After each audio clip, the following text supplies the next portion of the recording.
രാമ രാമ ഹരേ ഹരേ ഹരേ കൃഷ്ണ കൃഷ്ണ കൃഷ്ണ ഹരേ ഹരേ ഹരേ രാമ രാമ രാമ ഹരേ ഹരേ ഹരേ കൃഷ്ണ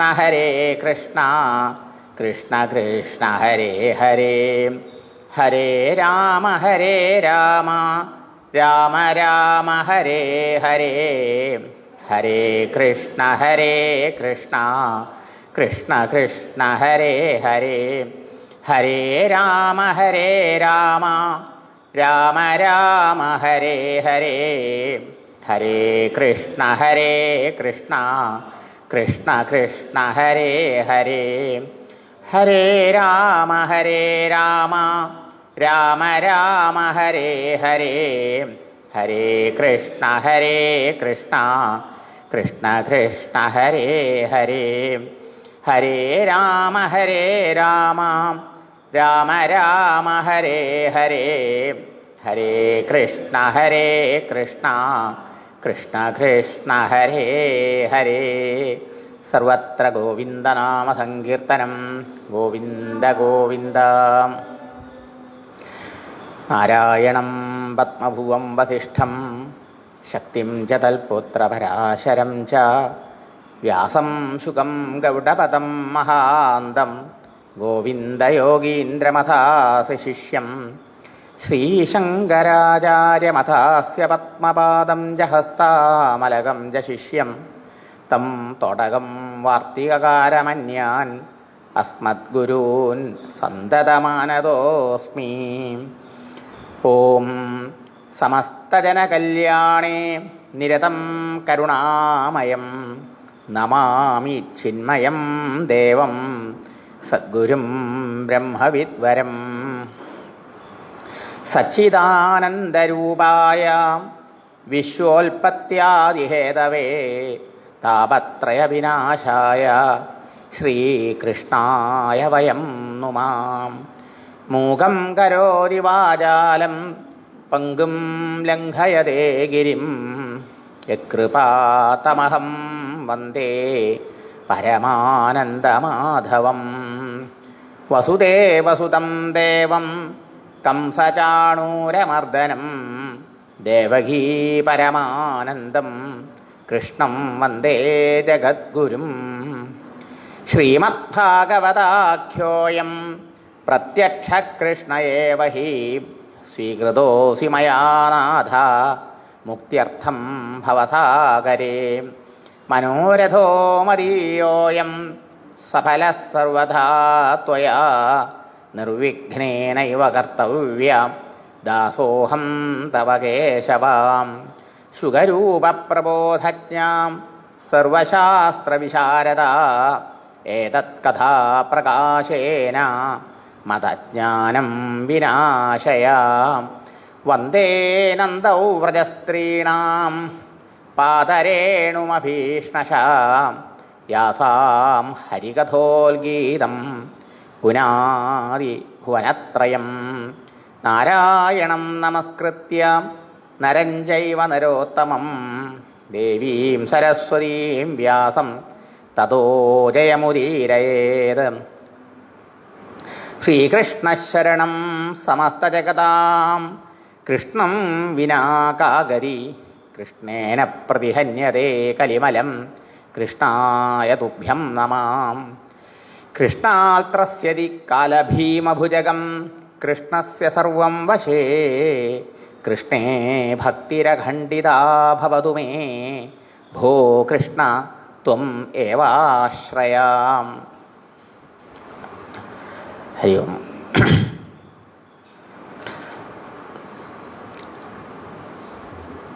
ശ്രീ പരീക്ഷത്തിന് ഗംഗാതീരത്ത് വച്ച് ശുഖബ്രഹ്മർഷി ഭാഗവതം ഉപദേശിച്ചു. അത് ഞാനും അവിടെ ഇരുന്ന് ഭാഗ്യം കൊണ്ട് കേട്ടു. എനിക്ക് ആവും പോലെ നിങ്ങൾക്ക് പറഞ്ഞു തരാം എന്ന് പറഞ്ഞ സമയത്ത് ഭാഗവതത്തിൻ്റെ ഉൽപ്പത്തിയെക്കുറിച്ചിട്ടുള്ള സംശയങ്ങളാണ് നൈമിഷാരണ്യത്തിലിരിക്കുന്ന ശൗനകാദി മഹർഷിമാർ ഉന്നയിച്ചത്. ആദ്യത്തെ ചോദ്യം, കസ്മിൻ യുഗേ പ്രവൃത്തേയം, ഏത് യുഗത്തിലാണ് ഈ ശ്രീമദ് ഭാഗവതം എഴുതപ്പെട്ടത്, രചിക്കപ്പെട്ടത്? എവിടെ വച്ചിട്ടാണ് കേന സ്ഥാനേ ഏത് സ്ഥലത്ത് വെച്ചിട്ടാണത് എഴുതിയത്, ആരാണത് എഴുതിയത്, എന്ത് കാരണം കൊണ്ടാണ് എഴുതിയത് എന്നർത്ഥം. ഇപ്പോൾ ഒരു ചോദ്യത്തിന് 4 ചോദ്യം. രണ്ടാമത്തെ ചോദ്യം, ശുകബ്രഹ്മർഷി 7 ദിവസം ഗംഗാതീരത്ത് പരീക്ഷത്തിൻ്റെ അടുത്ത് വന്നിരുന്ന് പരീക്ഷത്തിന് ഉപദേശിച്ചു എന്നത് വളരെ വിശ്വസിക്കാൻ വിഷമം, ആശ്ചര്യജനകമായിട്ട് കാര്യം. എന്താ കാരണം? ഒന്നാമത് ശുകബ്രഹ്മർഷിയെപ്പോലുള്ള മഹാത്മാക്കളെ കാണാനേ കിട്ടില്ല, കണ്ടാൽ മനസ്സിലാവില്ല. ഗൂഢോ മൂഢ ഇവ ഈയതേ, അവധൂതന്മാരുടെ ലക്ഷണം അതാണ്. സാധാരണക്കാരന് മനസ്സിലാവില്ല, മനസ്സിലാവാത്ത മട്ടിലാണ് അവരെ ജീവിതം ഉണ്ടാവുക എന്നർത്ഥം. മാത്രമല്ല അങ്ങ് അദ്ദേഹം എല്ലാത്തിലും ഭേദഭാവനയില്ലാതെ പരബ്രഹ്മസ്വരൂപനായ ഭഗവാനെ സർവത്ര ദർശിച്ചുകൊണ്ട് സഞ്ചരിക്കുന്നവനാണ് അർത്ഥം. അതുമല്ല അദ്ദേഹത്തിന് സ്ത്രീ പുംഭിതാൻ നതു സുതസ്യത്തെ, വ്യാസമഹർഷിയുടെ പുത്രനായ ശുകാചാര്യന് സ്ത്രീ പുരുഷ ഭാവം പോലുമില്ല, ഭേദഭാവം പോലുമില്ല. നാമരൂപങ്ങളെ കാണുമ്പോഴാണല്ലോ ഭേദഭാവന.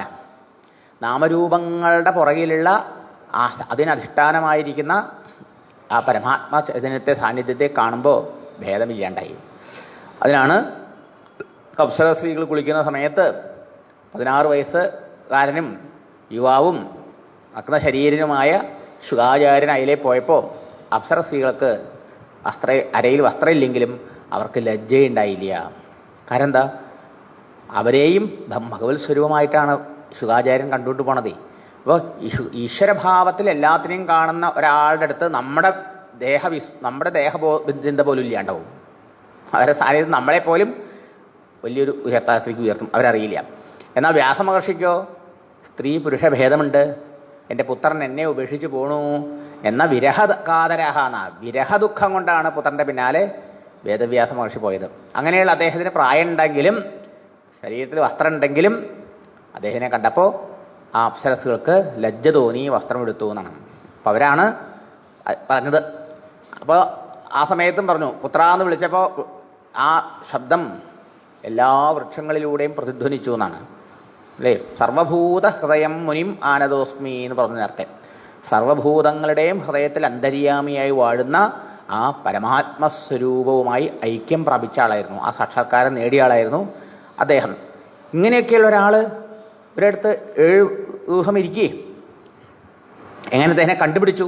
നാട്ടുകാർക്കും അല്ലെങ്കിൽ പൗരജനങ്ങൾക്കും പരീക്ഷത്തിനും എങ്ങനെ അദ്ദേഹനെ തിരഞ്ഞ് മനസ്സിലാക്കി കൂട്ടിയിട്ട് വന്ന് ഭാഗവതം കേൾപ്പിക്കാൻ സാധിച്ചു?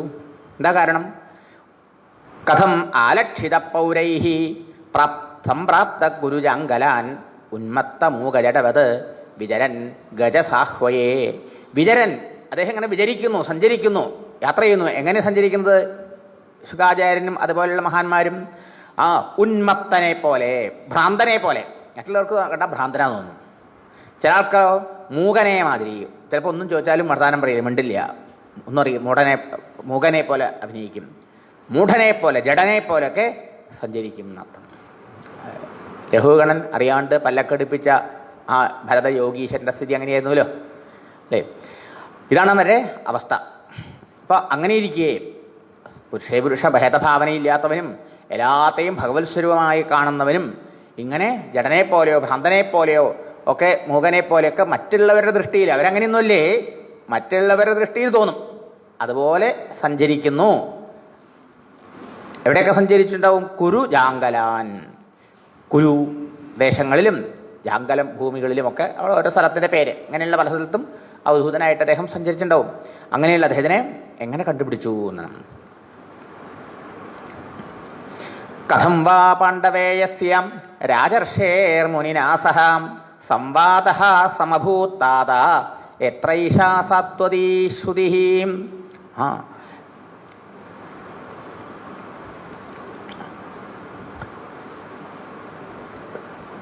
പാണ്ഡവേയസ് രാജർഷേ, പാണ്ഡുപുത്രനായ അല്ലെങ്കിൽ പാണ്ഡുവംശത്തിൽ പിറന്ന രാജർഷിയായ പരീക്ഷത്തിന് കഥം മുനിനാ സഹ സംവാദഃ സമഭൂത്, ഇങ്ങനെ സഞ്ചരിക്കുന്ന അവധൂതനായി സഞ്ചരിക്കുന്ന ആ ശുകമഹർഷിയുമായിട്ട് സംഭാഷണമുണ്ടാവാൻ ഇടവന്നു. അവർ തമ്മിലുള്ള സംഭാഷണത്തിൽ നിന്നാണല്ലോ ഈ ഭാഗവതം നമുക്ക് കിട്ടിയത്. എത്ര ഈഷ സാത്വതീശ്വതി. സാത്വതീശ്വരി ഭാഗവത സംഹിത അദ്ദേഹം അവർ തമ്മിലുള്ള സംവാദത്തിലൂടെ ലോകത്തിന് ലഭിച്ചതാണ്. അത് മാത്രമല്ല, ആശ്ചര്യജനകമായ വേറെയും പല ചോദ്യങ്ങൾ. ഈ മഹാത്മാക്കള് ലോകാനുഗ്രഹത്തിന് വേണ്ടി മാത്രമാണ് ഇങ്ങനെ സഞ്ചരിക്കുന്നത്. തീർത്ഥീ കുർവന്തി തീർത്ഥാനി ശാസ്ത്രീ കുർവന്തി ശാസ്ത്രാണി എന്നൊക്കെയാണ് അവരെക്കുറിച്ച് പറയുക. അവർ സഞ്ചരിക്കുന്നതിനാ അവർ സഞ്ചരിക്കുന്നത് അവിടെ പോണട്ടൊക്കെ പാപങ്ങളെ നീക്കി അതിനൊക്കെ ശുദ്ധീകരിക്കാൻ വേണ്ടിയിട്ടാണ്. അവരെ കണ്ടാൽ നമ്മൾ പോലും ശുദ്ധീകരിക്കപ്പെടുന്ന അർത്ഥം. ദർശനാദേവ സാധവ എന്നാണ്. സജ്ജനങ്ങളെ മഹാത്മാക്കളെ കണ്ടാൽ കണ്ടവർക്ക് പരിശുദ്ധി കിട്ടും. പരിശുദ്ധി കൊടുക്കാൻ വേണ്ടി വ്യക്തികൾക്കും സ്ഥലങ്ങൾക്കും ജലാശയങ്ങൾക്കും തീർത്ഥസ്ഥലങ്ങൾക്കൊക്കെ പരിശുദ്ധി കൊടുക്കണം അർത്ഥം. ആരെങ്കിലുമൊക്കെ പുണ്യ തീർത്ഥങ്ങളിൽ പോയി കുളിച്ച അശുദ്ധി വരുത്തി നീക്കട്ടെ, പാപികളൊക്കെ പോയി കുളിച്ച അവരെ പാപം വരില്ലേ? ഇവരെ സ്പർശന മാത്രം കൊണ്ട് അവരുടെ പാപം, ആ തീർത്ഥങ്ങളുടെ പാപമൊക്കെ തീരുവത്രയും അർത്ഥം. അതാണ് ഗംഗാമാതാവിനെ ഭൂമിയിലേക്ക് കൊണ്ടുവരാൻ വേണ്ടി തപസ് ചെയ്തുല്ലോ ഭഗീരഥൻ. അപ്പോൾ ഗംഗാമാതാവ് ഭഗീരഥനോട് ചോദിച്ച ചോദ്യം ഇതായിരുന്നു: ഞാനിപ്പോൾ പരിശുദ്ധയാണ് സ്വർഗത്തിൽ. കാരണം സ്വർഗത്തിൽ പാപമുള്ളവർക്ക് പോകാൻ പറ്റില്ല, പുണ്യത്തിൻ്റെ ഫലം അനുഭവിക്കാനുള്ളവരെ സ്വർഗത്തിൽ പോകുള്ളൂ. അപ്പോൾ എന്നെ കേടുവരുത്താൻ, പാപം കൊണ്ട് എന്നെ കേടുവരുത്താൻ ഇവിടെ ആരുമില്ല. ഭൂമിയിൽ വന്ന പാപികളും ഉണ്ട്, പുണ്യവാന്മാരും ഉണ്ട്. ഈ പാപികളൊക്കെ എന്നിൽ വന്ന് കുളിച്ചാൽ അവരുടെ പാപമൊക്കെ എനിക്ക് വരും. അപ്പം എൻ്റെ പാപം ആര് തീർക്കും എന്ന് ചോദിച്ചപ്പോൾ ഭഗീരഥൻ സംശയം കൂടാതെ പറഞ്ഞു, സ്വന്തം ഹൃദയത്തിൽ ഹരി ആത്മാവായി എല്ലാവരുടെ ഉള്ളിലുണ്ട് അല്ലേ? ഹരി ദേഹഭൃതാം ആത്മാ എന്നാണ്. എല്ലാ ദേഹമുള്ളവരുടെ ഉള്ളിലും ദേഹത്തെ പ്രവർത്തിപ്പിക്കുന്ന ചൈതന്യമായിരിക്കുന്നത് ഭഗവാൻ ശ്രീഹരിയാണ്. പക്ഷേ ആ ഹരി അവിടെ ഉണ്ടെങ്കിലും ആ ഹരിയെ സാക്ഷാത്കരിക്കുന്നവർ കുറവാണ്. ആ ഹരിയെ സാക്ഷാത്കരിക്കുന്ന മഹാത്മാക്കളുടെ നാടാണ് ഈ പുണ്യഭൂമി. അവർ അമ്മയിൽ വന്ന് ഒന്ന് കൈയും കാലും കഴിയാൽ മതി. തേ അംഗസംഗാതെന്ന് പറയാം. അവരൊന്ന് സ്പർശിച്ചാൽ മതി അമ്മയുടെ പാപം മുഴുവൻ നീങ്ങോളുന്ന അത്രയും മഹാന്മാരാണ് അവരെന്നർത്ഥം. ഇങ്ങനെയുള്ളവരാണ് ഇവര്. അങ്ങനെയുള്ളവരായിട്ട് സ്ഥിരമായി നിൽക്കുവോ? ഇല്ലേ? പറയണു, സ ഗോദോഹനമാത്രം ഹി ഗൃഹേഷു ഗൃഹമേധിനാം അവേക്ഷതേ മഹാഭാഗ തീർത്ഥീകുറുവൻ തദാശ്രമം. എന്തിനവർ സഞ്ചരിക്കുന്നു? തീർത്ഥീകുറുവൻ, ഒക്കെ തീർത്ഥമാക്കാൻ, തീർത്ഥത്തെ പരിശുദ്ധീകരിക്കാൻ വേണ്ടിയിട്ട്, മറ്റുള്ളവർക്ക് പരിശുദ്ധി കൊടുക്കാൻ വേണ്ടിയിട്ടാണ് ഇവർ സഞ്ചരിക്കുന്നത് തന്നെ. അങ്ങനെയുള്ളവർ ഗൃഹേഷു ഗൃഹമേദിന, ഗൃഹസ്ഥാശ്രമികളുടെയൊക്കെ വീട്ടിൽ പോയിച്ചാലോ, നമ്മുടെയൊക്കെ വീട്ടിൽ വന്നാൽ എത്ര നേരം നിൽക്കും? അവർ വരുന്നത് ഭിക്ഷയ്ക്ക് വേണ്ടിയിട്ടും കൂടിയല്ല. സാധാരണ സന്യാസിമാർ ഭിക്ഷയ്ക്ക് വേണ്ടിയൊക്കെ പോകും, ബ്രഹ്മചാരിമാരും. പക്ഷേ ഈ അവധൂത മഹാത്മാക്കള് ഭിക്ഷയ്ക്ക് വേണ്ടി പോലുമല്ല ഗൃഹസ്ഥന്മാരടുത്ത് പോണത്. പിന്നെന്തിനു വേണ്ടിയിട്ടാ? അവരെ തീർത്ഥീകുറുവൻ, അവരെ ദർശനം കൊണ്ട് അനുഗ്രഹിക്കാൻ വേണ്ടിയിട്ടാണ് അർത്ഥം. അങ്ങനെ പോയ എത്ര നേരം നിൽക്കും? ഗോദോഹന മാത്രം, അല്പസമയം. അതിന് ഉദാഹരണം പറഞ്ഞു, ഗോദോഹനം, പശുവിനെ കറക്കണത്ര സമയത്രേ, അത്ര കുറച്ച് നേരെ നിൽക്കുള്ളൂ ഒരിടത്ത്. അങ്ങനെയുള്ള ഈ മഹാത്മാവ് എങ്ങനെ 7 നീണ്ട ദിവസം ഈ ഗംഗാതീരത്തെ പരീക്ഷത്തിൻ്റെ അടുത്തിരുന്ന് അദ്ദേഹം ഈ ഭാഗവതം മുഴുവൻ പഠിപ്പിച്ചു എന്നുള്ളത് ആശ്ചര്യമല്ലേ? കേൾക്കുമ്പോൾ അവിശ്വസനീയമായ കാര്യമല്ലേ?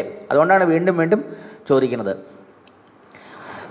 മാത്രമല്ല, ഭക്താവായ ശുകാചാര്യന്റെ മഹാത്മ്യത്തെ സൂചിപ്പിച്ചു 2-3 ശ്ലോകങ്ങളെ കൊണ്ട്. ശ്രോതാവിന്റെ മഹിമകളോ?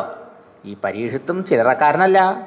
അഭിമന്യുസുതം സൂത പ്രാഹു ഭാഗവതോത്തമം തസ് ജന്മം മഹാശ്ചര്യം കർമാണി ഗൃണീഹിന. ഞങ്ങൾ കേട്ടിട്ടുണ്ട്, അഭിമന്യുസുതം, അർജുനന്റെ പുത്രനായ അഭിമന്യുവിന്റെ പുത്രനാണ് പരീക്ഷത്ത്.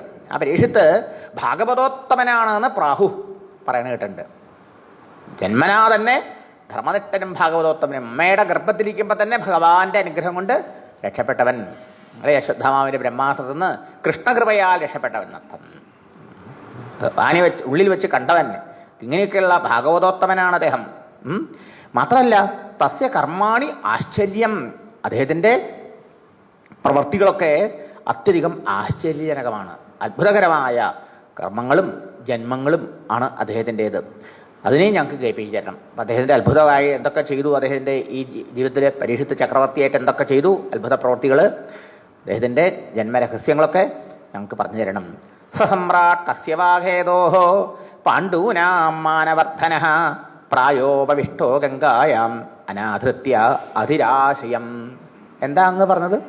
പരീക്ഷിത്ത് മഹാരാജാവ് സർവസംഘ പരിത്യാഗം ചെയ്ത് ഗംഗാതീരത്തു നിന്ന് പ്രായോപവേശം ചെയ്തു എന്നും ആ സമയത്ത് ശുഗബ്രഹ്മർഷി അവിടെ എഴുന്നള്ളിയെന്നും അദ്ദേഹം ഭാഗവതം ഉപദേശിച്ചു. അപ്പോൾ അങ്ങ് അവിടെ ഇരുന്ന് കേട്ടു. അത് ഞങ്ങൾക്ക് പറഞ്ഞുതരാന്നല്ലേ പറഞ്ഞത്? നിർത്തും. അവിടെ ഒരു സംശയമുണ്ട്. എന്താ സംശയം? സമ്രാട്ട്, അദ്ദേഹം ചക്രവർത്തിയാണ് അല്ലേ? പാണ്ഡൂനാം മാനവർദ്ധന, പാണ്ഡവ വംശത്തിന് തന്നെ അഭിമാന ഭാജനമാണ് അദ്ദേഹം. അത്ര മഹാനായ കൃത്യമാനായ ഭരണാധികാരിയായിരുന്നു. അങ്ങനെയുള്ള അദ്ദേഹം കസ്യ ഹേതോഹോ, എന്ത് കാരണം കൊണ്ടാണ് പ്രായോവിഷ്ടം ഗംഗാതീരത്ത് വന്ന് രാജ്യത്തെയും ഐശ്വര്യത്തെയും സമ്പത്തിനെയും സൗഭാഗ്യത്തെയൊക്കെ ഉപേക്ഷിച്ചുകൊണ്ട് പ്രായോപേക്ഷിച്ചൊരുങ്ങിയത്? അതെന്നെ ആശ്ചര്യകരമല്ലേ? അപ്പം പരീക്ഷത്തിന്റെ യോഗ്യത, കൂടുതൽ യോഗ്യതയാണ് ഇവിടെ സൂചിപ്പിക്കുന്നത്. ഒന്നാമത് ഭാഗവതോത്തമൻ, രണ്ടാമത് പാണ്ഡുവംശത്തിന് തന്നെ അഭിമാനഭാജനമായ അത്രയും കീർത്തി വരുത്തിയ ആള്, മൂന്നാമത് ചക്രവർത്തി. അതിനെയൊക്കെ ആദരിക്കാതെ മരണം വരെ ആഹാരം കഴിക്കാതെ വെള്ളം പോലും കഴിക്കാതെ ഈശ്വരചിന്തയോടുകൂടി ഈശ്വരധ്യാന നിരതനായി ശരീരത്തെ ഉപേക്ഷിക്കുക എന്നുള്ള കഠിനമായൊരു വ്രതമാണത്. ഈസി ആയിട്ടുള്ള കാര്യമല്ല. നമുക്ക് ഒരു നേരം ആഹാരം ഉപേക്ഷിക്കുക, ഒരു ഏകാദശിക്കുക എന്ന് പോലുള്ളത് കഠിനമാണ് നമുക്ക്. അപ്പോൾ ഒരു ദിവസം ഒന്നും കഴിക്കാണ്ടിരിക്കുക എന്ന് പറഞ്ഞാൽ എത്ര വിഷമം ഉണ്ടാവും? ഇവിടെ 7 ദിവസമാണ് ഒന്നും കഴിക്കാണ്ടിരിക്കുന്നത്. നമ്മളെ എന്തെങ്കിലുമൊക്കെ കഴിച്ചിട്ട് ആണ് ഇരിക്കുന്നത്, പറഞ്ഞ് നോക്കണം. എന്നാലും പൊട്ടെ സാരമില്ല, ഈശ്വരൻ്റെ ചിന്ത ചെയ്താലും മതി, എന്തെങ്കിലും കഴിച്ചാലും വിരോധമില്ല. അതുപോലെ നമുക്ക് സാധിക്കണില്ല. നമുക്ക് ഒരു ദിവസം ഏകാദശിക്ക് പോലും എന്തൊക്കെങ്കിലും കഴിച്ചിട്ടെങ്കിലും, പതിവുള്ള ആഹാരം മാറ്റി കഴിച്ചിട്ടെങ്കിലും ഈശ്വരനെ ചിന്തിക്കൂ എന്ന് പറഞ്ഞാൽ അത് തരാമണില്ല. എനിക്ക് ഇവിടെ 7 ദിവസം ഒന്നും കഴിക്കാണ്ട് ഈശ്വര ധ്യാന നിരതനായി ഇരുന്ന് ആ ഭഗവത് സ്മരണയോടെ മരിക്കുക എന്നുള്ളതാണ്. ഇത് കഠിനമല്ലേ? അതെ. അങ്ങനെ ശരീരത്തെ ശോഷിപ്പിച്ച് ക്ലേശിപ്പിച്ച് ശരീരം വെടിയുന്ന ഈ വ്രതം എന്തിനദ്ദേഹം കൈക്കൊണ്ടു? അതിൻ്റെ കാരണം എന്താ? മാത്രമല്ല, ഇദ്ദേഹം സാധാരണ ചക്രവർത്തിയല്ല, പറഞ്ഞിട്ടുണ്ടല്ലോ. ഇദ്ദേഹം ശത്രുക്കൾ പോലും ഇദ്ദേഹത്തിനെ പേടിച്ചിട്ട് ഇദ്ദേഹത്തിൻ്റെ കാൽക്കൽ ഒന്ന് വീണ് നമസ്കരിച്ച് സമ്മാനങ്ങളും പണമൊക്കെ കൊണ്ട് സമർപ്പിക്കത്രേ. നമന്തിയത് പാദനികേതം ആത്മനഃ ശിവായ ഹാനീയ ധനാനി ശത്രവാം കഥം സവീരശ്രിയമംഗദുസ്ത്യജാം യുവൈഷതോൽ സൃഷ്ടുമഹോ സഹാസുഭീം. യൽപാദ നിവേദനം നമന്തി. ശത്രുക്കള് അദ്ദേഹത്തിൻ്റെ പാദത്തിൽ വന്ന് നമസ്കരിക്കുന്നു.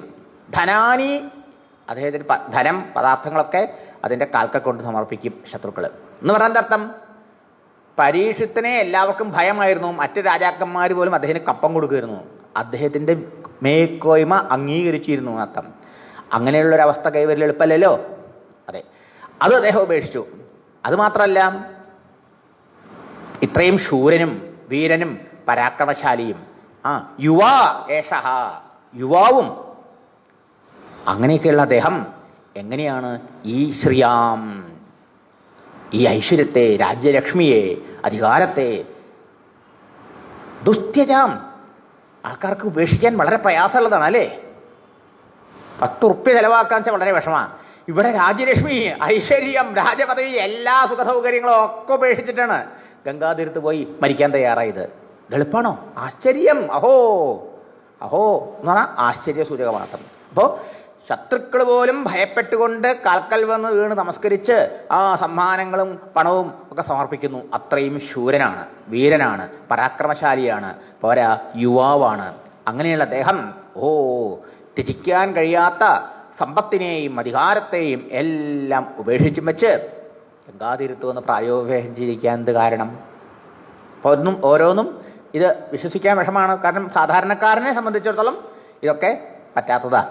അപ്പോൾ നമ്മുടെ തരത്തിലാണല്ലോ നമ്മൾ കേൾക്കുമ്പോൾ മറ്റൊരാളെ ഇങ്ങനെ വിലയിരുത്തുക. ഷോ അല്ലേ? അപ്പോൾ നമുക്ക് ഒന്നും ചെയ്യിക്കാൻ പറ്റാത്ത ആൾ ആരെങ്കിലും എന്തെങ്കിലും ഒന്നും വേണ്ടെന്ന് വെച്ചാൽ അയ്യോ ഒരാൾ ഉപ്പില്ലാണ്ട് ഒരു മഹാത്മാവിനെ ഞാൻ കണ്ടു. എത്ര കൊല്ലമായി? 25 കൊല്ലമായിട്ട് ഉപ്പ് കഴിച്ചിട്ടില്ലേ? ഉപ്പ് കൂട്ടി ഒന്നും കഴിക്കില്ല, ഉപ്പില്ലാത്ത ആഹാരം. നമുക്ക് അതിനോട് വലിയ ബഹുമാനം തോന്നണല്ലേ? നമുക്ക് സാധാരണ ഉപ്പിട്ടത് പോരാണ്ട് കുറച്ചും കൂടി കൊണ്ടുവരുമെന്ന് പറഞ്ഞാൽ ഉപ്പിടിയിരിക്കണു. ശരിയല്ലേ? എന്തിന് പഞ്ചസാര ഇല്ലാണ്ട് ചായ കുടിക്കണ ഒരാളെ കണ്ടത് അവനെ പോലും പഞ്ചസാരയ്ക്ക് അടിമയായിട്ടുള്ള ആൾക്ക് ബഹുമാനം തോന്നില്ലേ? അപ്പം നമുക്ക് കഴിയാത്തൊരു കാര്യം മറ്റുള്ളവർക്ക് കഴിയണമെന്ന് കാണുമ്പോൾ നമുക്ക് അവരോട് സ്വാഭാവികമായിട്ടും ആദരവുണ്ടാവും നട്ടം. അപ്പം പരീക്ഷത്തിൻ്റെ കഥ കേട്ടിട്ടുള്ളത് എങ്ങനെയാണ്? ഇത് എളുപ്പമായിട്ടുള്ള കാര്യമില്ലല്ലോ. ഇതൊക്കെ ഉപേക്ഷിച്ച് അദ്ദേഹം ഈശ്വരധ്യാന നിരതനായി മരിക്കാൻ തയ്യാറായി എന്നുള്ളത് എങ്ങനെ സംഭവിച്ചു? അതുകൊണ്ട് അതൊക്കെ വിസ്തരിച്ച് പറഞ്ഞു തരൂ. ശിവായ ലോകസ്യ ഭവായ ഭൂതയേ യ ഉത്തമ ശ്ലോകപരായണാ ജനാഃ ജീവന്തിനാത്മാർത്ഥമസൗ പരാശ്രയം മുമോര നിർവിദ്യ കുതക്കളേവരം. ഇനിയുമുണ്ട് പരീക്ഷത്ത് ശരീരം ധരിച്ചതിനെ സംശയം ചോദിക്കാൻ. കാരണം നമ്മളൊക്കെ ജീവിക്കുന്നത് ആർക്ക് വേണ്ടിയാ? നമുക്ക് വേണ്ടി. ശരിയല്ലേ? എന്നാ പറയണു ഉത്തമ ശ്ലോകപരായണാഹ ജനാഹ. ഉത്തമ ശ്ലോകനെ ഉത്തമ ശ്ലോകം എന്ന് പറഞ്ഞാൽ ഭഗവാനാണ്. അപ്പൊ ഭഗവാത്മന ഉത്തമ ശ്ലോകനായ ഭഗവാനെ ആശ്രയിച്ചിട്ടുള്ളതായ ഭക്തന്മാര് ന ആത്മാർത്ഥം ജീവന്തി, അവനവന് വേണ്ടിയിട്ടല്ല അത്ര ജീവിക്കണത്. കാരണം ഭക്തന്മാര് അവരവർക്ക് വേണ്ടിയിട്ടല്ല ജീവിക്കണത്, അവർക്ക് സ്വാർത്ഥതയില്ല. പിന്നെ ആർക്ക് വേണ്ടി അവർ ജീവിക്കണു? പരാർത്ഥം അസൗ ജീവന്തി. ഭഗവത് പരായണന്മാരായ ഭക്തന്മാര് അവർക്ക് വേണ്ടി ജീവിക്കുന്നില്ല, അവര് ലോകത്തിൻ്റെ നന്മയ്ക്ക് വേണ്ടി, ലോകസേവനം ചെയ്യാൻ വേണ്ടി, ലോകത്തെ അനുഗ്രഹിക്കാൻ വേണ്ടി, ലോകസ്യ ശിവായ, ലോകത്തിന് മംഗളുണ്ടാവാൻ വേണ്ടി, ലോകത്തിന് സുഖം ഉണ്ടാവാൻ വേണ്ടി, ഭവായ ഭൂതയെ, ലോകത്തിന് സമൃദ്ധിയും ഐശ്വര്യവും ഒക്കെ ഉണ്ടാക്കി കൊടുക്കാൻ വേണ്ടിയിട്ടാണ് മഹാത്മാക്കൾ ജീവിക്കണ അർത്ഥം. അപ്പൊ അങ്ങനെ ഇരിക്കെ കുതഹ എങ്ങനെയാണ് കളേവരം മുമോര അദ്ദേഹം മറ്റുള്ളവർക്ക് ഉപകാരപ്രദമാവുന്ന ഈ ശരീരത്തെ ഉപേക്ഷിക്കാൻ തീരുമാനിച്ചത്? നിർവിദ്യ. ഒരുപക്ഷെ അദ്ദേഹത്തിന് ഈ ലോകവിഷയങ്ങളൊന്നും ആശയില്ലാണ്ടായിരിക്കാം, വിരക്തനായി ഉണ്ടാവാം.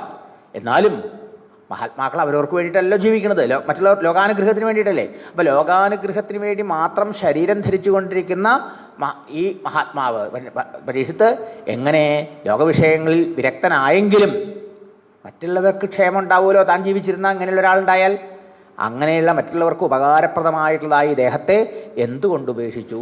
പ്രായോപവേശം ചെയ്യാൻ ഒരുങ്ങി. അങ്ങനെ ശുകാചാര്യൻ കണ്ടുപിടിച്ചവരെ എങ്ങനെ ശുകാചാര്യൻ അവിടെ ഒരിടത്ത് ഇരുന്നു, ഒരു പശുവിനെ കറക്കണ നേരത്തെ കൂടുതൽ ഒരിടത്ത് സ്ഥിരമായി നിൽക്കാത്ത ആ മഹാത്മാവ് 7 ദിവസം അങ്ങനെ ഇരുന്ന് ഇദ്ദേഹത്തെ പഠിപ്പിച്ചു. മാത്രമല്ല ഇദ്ദേഹം എന്തുകൊണ്ട് ലോകോപകാരാർത്ഥെങ്കിലും ശരീരം ധരിക്കേണ്ട അദ്ദേഹം ശരീരത്തെ ഉപേക്ഷിക്കാൻ തീരുമാനിച്ചു? ഇതൊക്കെയും നഹ ഞങ്ങൾക്ക് സമാജക്ഷ പറഞ്ഞു തരണം, ഞങ്ങളോട് പറഞ്ഞു തരണം.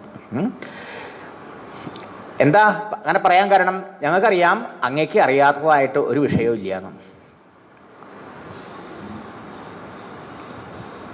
ഛന്ദസാം അന്യത്ര സ്നാതം. ഛന്ദസ് വെച്ച വേദം.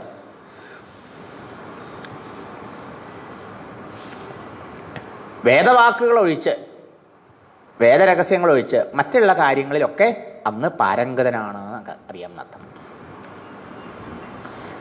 എന്താ അങ്ങനെ പറഞ്ഞത്? സൂതൻ വേദപഠനത്തിന് അധികാരമില്ലാത്ത ആളാണ്. അതുകൊണ്ട് ത്രൈവർണികന്മാർക്കാണ് വേദപഠനം വെച്ചിട്ടുള്ളത് നൃത്തം. ആ ത്രൈവർണികത്തിൽ പെടാത്തത് കൊണ്ട് സൂതന് വേദപഠനത്തിനുള്ള അധികാരമില്ല.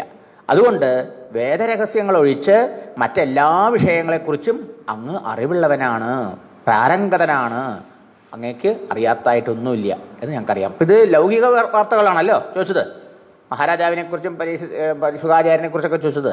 അപ്പോൾ അതൊക്കെ അറിയുന്ന അങ്ങ് ഈ ചോദിച്ച സംഗതികളെക്കുറിച്ചൊക്കെ നമ്മളോട് വിസ്തരിച്ച് പറഞ്ഞു തരണം. ഇത്രയും ചോദിച്ചപ്പോൾ സന്തോഷത്തോടുകൂടി സൂതൻ പറഞ്ഞു, ദ്വാപരേ സമനുപ്രാപ്തേ തൃതീയേ യുഗപര്യയേ ജാതഃ പരാശരാത് യോഗി വാസവ്യാം കലയാഹരേഹേ.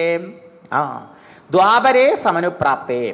ആദ്യം ചോദിച്ചത് എപ്പോഴാണ് ഈ ഭാഗവതം എഴുതിയത് വ്യാസൻ എന്നാണ് ആയത് ചോദ്യം അല്ലേ? എപ്പോഴാണ് എഴുതിയത്, എവിടെ വെച്ചാണ് എഴുതിയത്, എന്തിനാണ് എഴുതിയെന്ന്. അപ്പം എപ്പോഴാണ് എഴുതുന്നതിന് ആദ്യം ഉത്തരം പറയണു. ഇത് ദ്വാപരയുഗത്തിലാണ് സംഭവിച്ചത്. ഏത് ദ്വാപരയുഗത്തിലാ? മൂന്നാമത്തെ ദ്വാപരയുഗത്തിൽ. തൃതീയേ യുഗപര്യേ. കൃതം ത്രേതം ദ്വാപരം കലീന്ന് യുഗങ്ങൾ 4. അത് ഒരു പ്രാവശ്യം കഴിഞ്ഞാലോ പിന്നെയും ആവർത്തിച്ചു വരും. തിങ്കൾ ചൊവ്വ ബുധൻ വ്യാഴം വെള്ളി ശനിന്ന് ഞായർന്ന് ഒരാഴ്ച. ആ 7 ദിവസം കഴിഞ്ഞാൽ വീണ്ടും ഇത് ആവർത്തിച്ച് വരില്ലേ, തിരിഞ്ഞു വരില്ലേ? നക്ഷത്രങ്ങളായാലും ശരി, മാസമായാലും ശരി, ആഴ്ചയായാലും ശരി, എല്ലാം അങ്ങനെയല്ലേ, ആവർത്തന സ്വഭാവത്തോടുകൂടി തന്നെ. ഇതുമാതിരിയാണ് യുഗങ്ങളും. കലിയുഗം കഴിഞ്ഞാൽ വീണ്ടും കൃതയുഗം, ഇങ്ങനെ മാറി മാറി വരുന്നർത്ഥം. ഇങ്ങനെ മൂന്നാമത്തെ പരിവർത്തനത്തിൽ ദ്വാപരയുഗം ആരംഭിച്ചപ്പോൾ എന്ന് പറഞ്ഞാലോ മൂന്നാമത്തെ ദ്വാപരയുഗത്തിൽ അപ്പോൾ എപ്പോഴതുണ്ടായത്? മൂന്നാമത്തെ ദ്വാപര യുഗത്തിലാണ് വ്യാസമഹർഷി ഭാഗവതം എഴുതിയതെന്നർത്ഥം.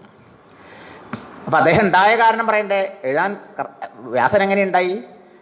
പരാശരാത്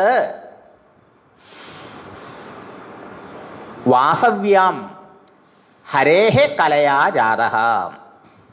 എങ്ങനെയുണ്ടായി? പരാശര മഹർഷിയിൽ നിന്ന് വാസവിയിൽ ഹരിയുടെ അംശം കൊണ്ട് അംശാവതാരമായിട്ട് യോഗിയായ വ്യാസൻ ജനിച്ചു, അവതരിച്ചു എന്നർത്ഥം.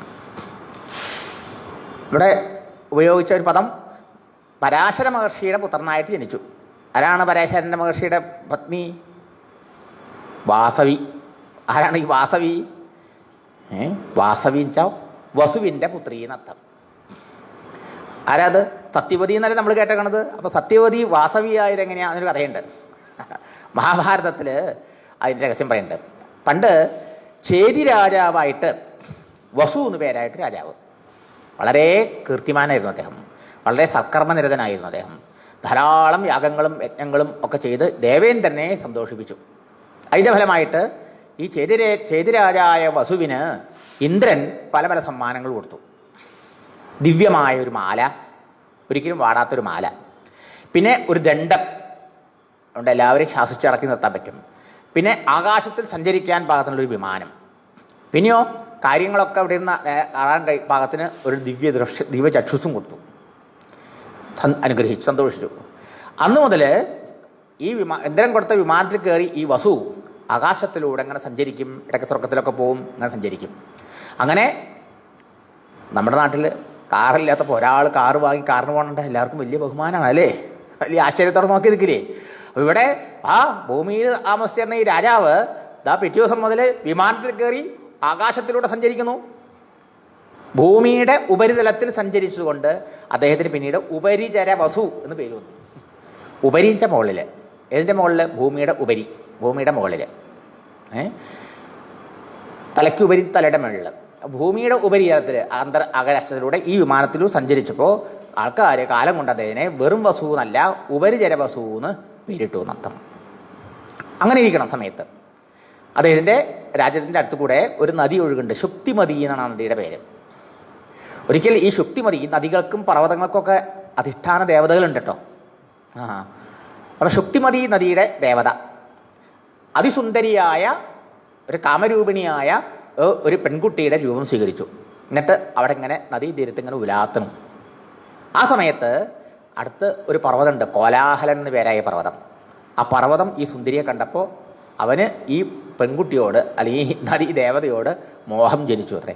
അദ്ദേഹം ഉടനെ ഒരു പുരുഷന്റെ വേഷം സ്വീകരിച്ചുകൊണ്ട് ഇവളെ തടുത്തു നിർത്തി ആലിംഗനം ചെയ്യുന്നതാണ്. അപ്പം എന്തായി? ഇവളെ തടുത്തു നിർത്തിയ സമയത്ത് വെള്ളം സുഖമായിട്ട് ഫ്രീ ആയിട്ട് ഒഴുകിപ്പോണതിന് വരാൻ വെള്ളമൊക്കെ തടഞ്ഞു നിർത്തും, ഡാം കെട്ടിയ മാതിരി. അപ്പം എന്തായി? ഈ വെള്ളം മുഴുവൻ ഇരുകരകളിലേക്കും വ്യാപിച്ച് അവിടെ വെള്ളപ്പൊക്കം ഉണ്ടായി. ജനങ്ങൾക്കൊക്കെ വലിയ ബുദ്ധിമുട്ടായി, പരിഭ്രാന്തരായ എല്ലാവരും മഹാരാജാവിൻ്റെ അടുത്ത് വന്ന് വിഷമങ്ങൾ പറഞ്ഞു. ഉടനെ മഹാരാജാവ് തൻ്റെ ദണ്ഡൊക്കെ ആയിട്ട് നിന്നു. ഇതിനാരാ കാരണക്കാരൻ നോക്കിയപ്പോൾ ഈ കോലാഹലനാണ്. ഇവളെ ബലമായി പിടിച്ച് തടസ്സത്തിട്ടായിരിക്കുകയാണ്. ഉടനെ അദ്ദേഹത്തിന് മോചിപ്പിച്ചിട്ട് അവനെ ദണ്ടുകൊണ്ടടിച്ചും ചവിട്ടിയും ഒക്കെ തവിട് പൊടിയാക്കി. അങ്ങനെ ശുക്തിമതിയെ മോചിപ്പിച്ചു. അങ്ങനെ മഹാരാജാവ് പോയി. പക്ഷേ എന്തായി? അപ്പോഴേക്കും കോലാഹലിൽ നിന്ന് ഈ ശുക്തിമതി ദേവി ഗർഭം ധരിച്ചിരുന്നു, ഗർഭിണിയായിരുന്നു. കാലം കൊണ്ട് അവൾ പ്രസവിച്ചു. ഒരാൺകുട്ടിയും ഒരു പെൺകുട്ടിയും പ്രസവിച്ചു. അപ്പോൾ പ്രസവിച്ച ഈ കുട്ടികൾ എന്ത് ചെയ്യും? ശുക്തിമതി തന്നെ രക്ഷിച്ച മഹാരാജാവിന് തന്നെ ഒരു തരം പ്രജയാണല്ലോ, മഹാരാജാവിന് ഈ കുട്ടികളെ കൊണ്ടുകൊടുത്തു. ആൺകുട്ടിയെ അദ്ദേഹം തൻ്റെ സേനാനായകനാക്കി. പെൺകുട്ടിയെ ഗിരികന്യക, കോലാഹല പർവ്വതത്തിൻ്റെ മകളാണല്ലോ, അതുകൊണ്ട് ഗിരികന്യക എന്ന് പേരിട്ട് അദ്ദേഹം പത്നിയായി സ്വീകരിച്ചു. അങ്ങനെ കുറേ കാലം അങ്ങനെ കഴിഞ്ഞു. ശുക്തിമതി ദേവിയുടെ പുത്രിയായ ആ ഗിരികന്യകയെ വിവാഹം കഴിച്ച് മഹാരാജാവ് കുറേ കാലം അങ്ങനെ കഴിഞ്ഞു. അങ്ങനെ ഇരിക്കുമ്പോൾ അദ്ദേഹത്തിന് ഒരിക്കൽ നായാട്ടിന് പോകേണ്ട ആവശ്യം വന്നു. നായാട്ടിന് പോകുന്ന സമയത്ത് ഈ ദേവിയുടെ സ്മരണയിലാണ് പോയത്. ദേവിയെ നോക്കി, ദേവിയെ ആ രൂപം അദ്ദേഹത്തിന് വലിയ, ദേവിയിൽ അത്യധികം ആസക്തനായിരുന്നു. അങ്ങനെ മനസ്സോടെയാണെങ്കിലും നായാട്ടിന് പോകാണ്ട് നിവൃത്തിയില്ല, അതുകൊണ്ട് നായാട്ടിന് പോയി. അങ്ങനെ കാട്ടിൽ ചെന്ന് നായാടിക്കൊണ്ടിരിക്കുന്ന സമയത്ത് അവിടെ കാമോദ്ദീപകങ്ങളായ പല പല രംഗങ്ങളും കാണാൻ ഇവിടെ വന്നു. പക്ഷി മൃഗാദികളുടെ അവരെയൊക്കെ പല തരത്തിലെ കേളികളൊക്കെ കണ്ട സമയത്ത് ഇദ്ദേഹത്തിൻ്റെ ഉള്ളിൽ പത്നിയെക്കുറിച്ചുള്ള വിചാരം ശക്തമായി പ്രബലമായി അദ്ദേഹത്തിൻ്റെ മനസ്സ് ചലിച്ച് അദ്ദേഹത്തിൻ്റെ വീര്യം സ്ഖലിച്ചു. അപ്പോൾ അദ്ദേഹം ആ വീര്യം നഷ്ടപ്പെടാതിരിക്കാൻ വേണ്ടി അതിനെ ഒരേ ഇലയിൽ പൊതിഞ്ഞിട്ട്, കാട്ടിലയിൽ പൊതിഞ്ഞ് ഒരു കൃഷ്ണപ്പരുന്തിനെ ഏൽപ്പിച്ചു തൻ്റെ പത്നിക്ക് കൊണ്ടു കൊടുക്കാൻ പറഞ്ഞിട്ട്. അങ്ങനെ ആ കൃഷ്ണപ്പരുന്ത് ആ ബീജം കൊണ്ട് വരണ സമയത്ത് വേറൊരു പരുന്ത് ഇത് കാണാനായിട്ട് വന്നു.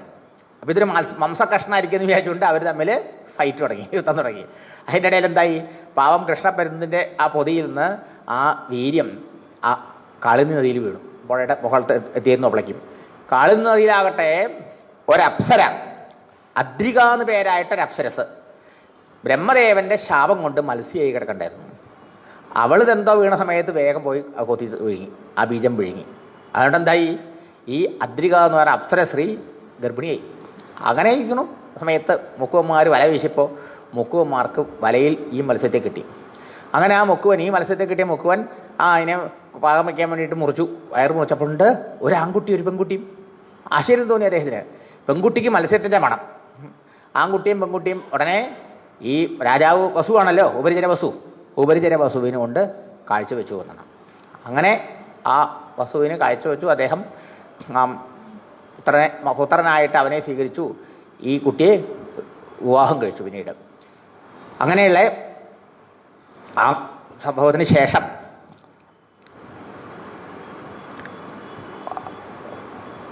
ഈ രാജാവ് ആൺകുട്ടിയെ പുത്രനായി സ്വീകരിച്ചല്ലോ. അദ്ദേഹം പിന്നീട് മത്സ്യത്തിൻ്റെ പുത്രനായി വന്നുകൊണ്ട് മത്സ്യരാജാവ് എന്ന പേരിൽ പ്രസിദ്ധനായി തീർന്നു എന്നാണ്. മത്സ്യരാജാവായി. മത്സ്യരാജാക്കന്മാരെയാണ് പിന്നീട് വിരാട രാജാവായിട്ട് പറയാം. ഈ പാണ്ഡവന്മാർ വനവാസക്കാലത്ത് ഏകാന്തവാസത്തിൽ അജ്ഞാതവാസം കഴിഞ്ഞത് വിരാട രാജ്യത്തല്ലേ. അപ്പോൾ വിരാട രാജാക്കന്മാരായത് ഈ മത്സ്യരാജാവായിട്ട് പറയാം. ഈ പെൺകുട്ടിയെ മത്സ്യഗന്ധി ആയതുകൊണ്ട് മഹാരാജാവ് വിവാഹം കഴിക്കണമെന്ന് ആഗ്രഹിച്ചെങ്കിലും വിവാഹം കഴിക്കാതെ മുക്കുവനും തിരിച്ചു കൊടുത്തു. ആ മത്സ്യഗന്ധിയാണ് കാളി എന്നും സത്യവതി എന്നും ഒക്കെ പ്രസിദ്ധമായി തീർന്ന വേദവ്യാസ മഹർഷിയുടെ അമ്മാനത്തം. അപ്പോൾ വാസവ്യാം ജനിച്ചു എന്നല്ലേ ഇവിടെ ശ്ലോകത്തിൽ പറഞ്ഞത്. ജാതപരാശരാൽ യോഗി, മഹായോഗീശ്വരനായ പരാശരൻ്റെ പുത്രനായിട്ട് ശ്രീഹരിയുടെ കലാവതാരമായിട്ട് വാസവിയിൽ ജനിച്ചു. അപ്പോൾ വാസവി ആരാണ്? ഈ ഉപരിചര വസുവിൻ്റെ ശരിക്കും അദ്ദേഹത്തിൻ്റെ മകൾ തന്നെയാണല്ലേ. അദ്ദേഹത്തിൻ്റെ ബീജം അദ്രികന്യക ആ ശാപം കൊണ്ട് മത്സ്യമായി അതിന് കിട്ടി, അത് പിന്നെ മുക്കുവന് കിട്ടി, അത് തന്നെ തിരിച്ചു വന്നു. പിന്നെ അതിനെ മക്കുവിന് വളർത്താൻ കൊടുത്തു. അങ്ങനെയാണ് മുക്കുവത്തിയായത്. ശരിക്കും പറഞ്ഞാൽ അപ്പോൾ സത്യവതി ആരാണ്? രാജകുമാരിയാണ്. അപ്പോൾ ആ വാസവിയിൽ ആണ് പരാശരൻ്റെ പുത്രനായിട്ട് യോഗീശ്വരനായ ഈ വേദവ്യാസ മഹർഷി അവതരിച്ചത്. സ കഥാചിൽ സരസ്വത്യാം ഉപസ്പൃശ്യ ജലം ശുചി വിവിക്ത ഏക ആസീനഃ ഉദിതേ രവിമണ്ഡലേ. ഒരിക്കൽ രാവിലെ അദ്ദേഹം എഴുന്നേറ്റ് കുളിയൊക്കെ കഴിഞ്ഞ് സൂര്യന് അർഘ്യപാദ്യാദികളൊക്കെ കൊടുത്ത് ആ ശമ്യാപ്രാസം എന്നു പേരുള്ള ആ സരസ്വതി നദിയുടെ തീരത്തുള്ള ബദരികാശ്രമത്തിലുള്ള തൻ്റെ ആശ്രമത്തിൽ അങ്ങനെ ഏകാന്ത ഭഗവത് ചിന്തനത്തിൽ മുഴുകി ഇരിക്കണം.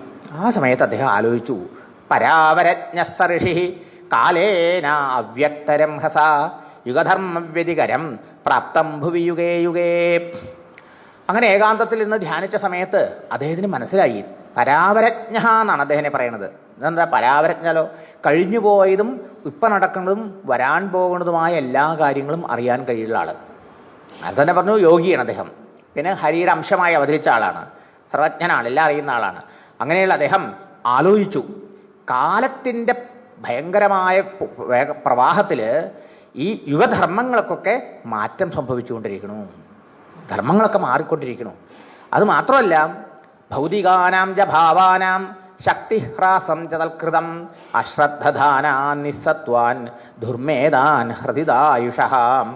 ഈ കാലം ഇങ്ങനെ പോണ സമയത്ത്, കലികാലമൊക്കെ ആവണ സമയത്ത്, ഇപ്പോൾ ദ്വാപരത്തിലാണല്ലോ സംഭവിച്ചത്. ഇനിയിപ്പോൾ കലികാലത്തിൽ ദ്വാപരത്തിലെ ധർമ്മങ്ങളും നടക്കാൻ പറ്റില്ല. പ്രാണികൾക്കൊക്കെ ദേഹബലം കുറഞ്ഞു വരിക, ആളുകൾക്കൊക്കെ ദേഹത്തിൻ്റെ ബലം കുറഞ്ഞു വന്നു. പോരാ, വേണ്ട വിഷയത്തിൽ ശ്രദ്ധയില്ലാണ്ടാവണം. ധാർമ്മിക കാര്യങ്ങളിൽ, അധ്യാത്മ വിഷയങ്ങളിൽ, ഈശ്വര കാര്യത്തിൽ, മോക്ഷകാര്യത്തിലൊന്നും ശ്രദ്ധ ഇല്ലാണ്ടായി തുടങ്ങും. കലികാലത്തിൽ അങ്ങനെയാണ് കുറഞ്ഞു വരിക. മനസ്സിന് ബലം ഇല്ലാണ്ടാവുക, ദേഹത്തിന് ബലം കുറഞ്ഞു വരിക, ബുദ്ധിക്ക് ബലം ഇല്ലാണ്ടാവുക. ബുദ്ധിക്ക് ബലം ഇല്ലാണ്ടാവുന്നല്ലോ, ബുദ്ധിശക്തി കുറയുക, ഓർമ്മിക്കാൻ മേധാശക്തി എന്നൊക്കെ പറയില്ലേ, ഓർമ്മിക്കാനുള്ള കഴിവൊക്കെ കുറഞ്ഞു വരിക. അത് മാത്രമല്ല, ആയുസ്സും കുറഞ്ഞു വരണം. ഹ്രസിതായുഷ ദുർമേധാൻ, മേധാശക്തി, ബുദ്ധിശക്തി അത് കുറയുക. ഹ്രസിത ആയുഷ, ആയുസ്സും ഹ്രസ്വമായിട്ട് കുറഞ്ഞു കുറഞ്ഞു വരിക. ദുർഭഗാൻശ ജനാൻ വീക്ഷ്യ മുനിർദിവ്യേന ചക്ഷുഷ സർവവർണ ആശ്രമാണാം യത് ദദ്യോഹിതം അമോഘദൃക്ക്. പോരാ, ദുർഭഗാൻശ ജനാൻ, ആളുകളൊക്കെ ഭാഗ്യം കുറഞ്ഞവരായി തീരുക. എന്തൊക്കെ നല്ലത് ചെയ്താലും നല്ല അനുഭവം ഉണ്ടാവണില്ല, കഷ്ടാനുഭവങ്ങൾ ഉണ്ടാവുക. അതാണ് നിർഭാഗ്യം എന്ന് പറയുന്ന അർത്ഥം. ഭാഗ്യമില്ലാത്തവരാവുക. ഇങ്ങനെയൊക്കെയുള്ള ദോഷങ്ങൾ വരാൻ പോകുന്ന കാലഘട്ടത്തിൽ ഉണ്ടാകും എന്ന് കണ്ട, അങ്ങനെ കണ്ടു, ത്രികാലജ്ഞാനിയായതുകൊണ്ട് അദ്ദേഹത്തിന് ദീർഘദൃഷ്ടിയോട് കാണാൻ സാധിച്ചു. അപ്പം അദ്ദേഹം വിചാരിച്ചു, ഈ സർവ്വവർണ്ണത്തിലും സർവ്വ ആശ്രമത്തിലും പെട്ട ആൾക്കാർക്ക് ആത്യന്തികമായ ഹിതം, ശ്രേയസ്കരമായ കാര്യം എന്താണ്, എങ്ങനെയാണ് അവർക്കൊക്കെ പരമശ്രേയസ് ഉണ്ടാക്കി കൊടുക്കാൻ കഴിയുക എന്ന് അദ്ദേഹം ആലോചിച്ചു എന്നാണ്. സർവവർണ്ണ ആശ്രമാണാം ഹിതം ദദ്ധ്യൗ എന്നാണ്. സർവ ആശ്രമികൾക്കും സർവവർണികൾക്കും ഹിതകരമായത് എന്തെന്ന് അദ്ദേഹം ആലോചിച്ചു. അമോഘദൃക്ക്, ആരാണ് അദ്ദേഹം? അമോഘം, സർവജ്ഞനാണ്, വ്യർത്ഥമല്ലാത്ത ആലോചനയോടുകൂടിയ ആളാണ്. അദ്ദേഹത്തിൻ്റെ ആ ധ്യാനം ഒരിക്കലും വ്യർത്ഥാവില്ല, സഫലമാണ്. ഇപ്പം എന്താ മഹാത്മാക്കളുടെ സ്വഭാവം കാണിക്കുക? വീണ്ടും മഹാത്മാക്കൾ ആർക്ക് വേണ്ടി ജീവിക്കണം എന്ന് പറഞ്ഞേ? ആത്മാർത്ഥം, അവർക്ക് വേണ്ടിയിട്ടല്ല. പിന്നെയോ പരാർത്ഥമസവും, മറ്റുള്ളവർക്ക് വേണ്ടി ജീവിക്കണം എന്ന് ഇപ്പം പറഞ്ഞോളൂ അല്ലേ, പരീക്ഷത്തിൻ്റെ കഥ പറഞ്ഞപ്പോൾ.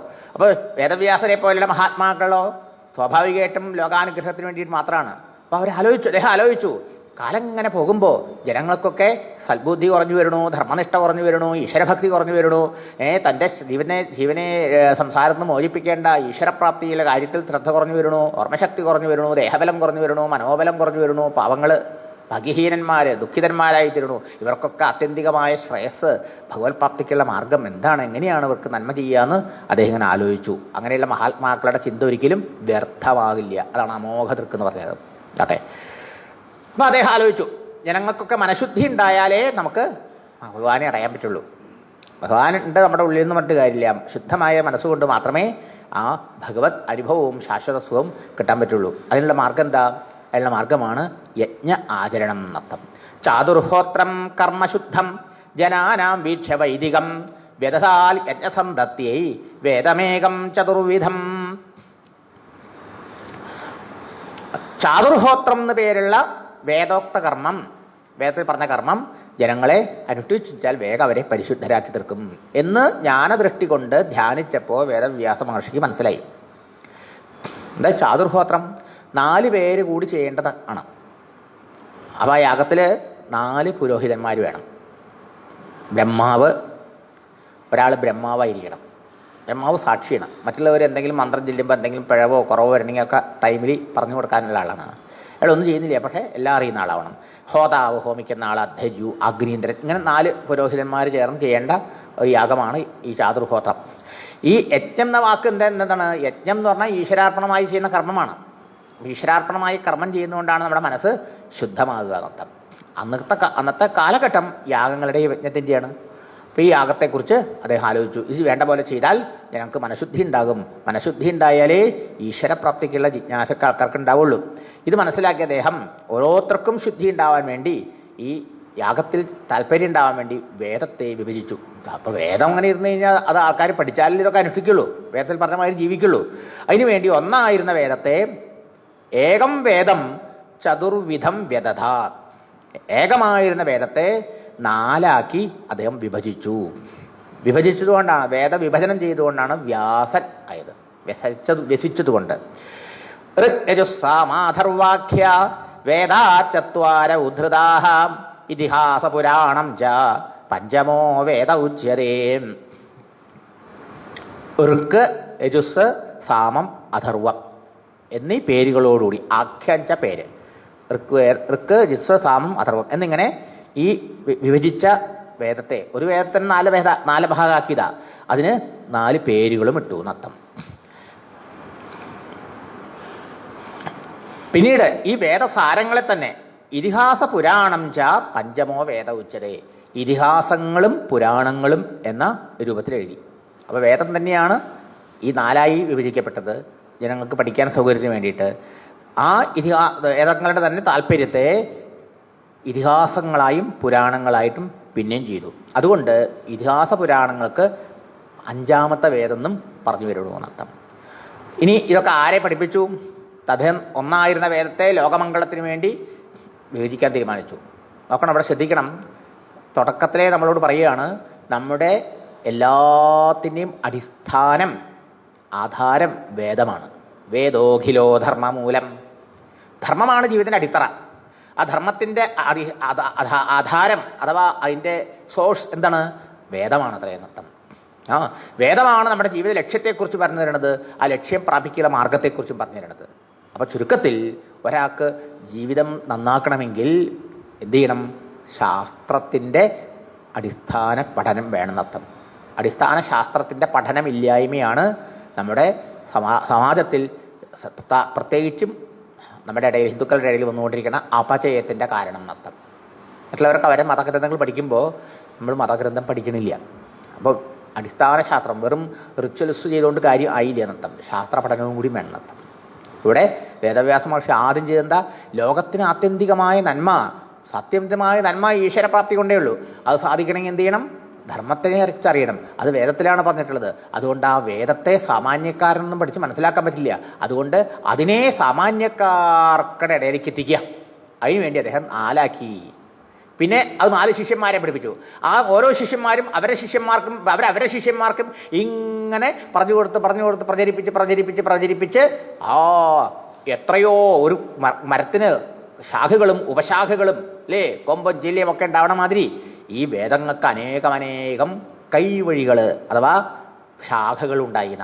അങ്ങനെ 1100-ലധികം ഒരു വേദം 1100-ലധികം പ്രകാരത്തിൽ ലോകത്തിൽ സാധാരണക്കാരുടെ ഇടയിലേക്ക് ഇറങ്ങി വന്നു. ഇങ്ങനെ ഏതെങ്കിലും ഒരു വഴിയിലൂടെ പോയിട്ട് ആ വേദത്തിൻ്റെ മർമ്മം ഒന്ന് മനസ്സിലാക്കി ജീവിതം ധന്യമാക്കട്ടെ ജനങ്ങൾ എന്ന് വിചാരിച്ചിട്ട്.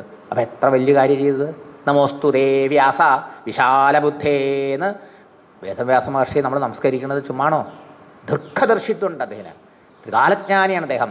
ജനങ്ങളുടെ ഈ കഴിവില്ലായ്മ, യുഗങ്ങൾ മാറുന്നതനുസരിച്ച് കാലം കൊണ്ട് ധർമ്മത്തിലുണ്ടാവുന്ന അപജയം,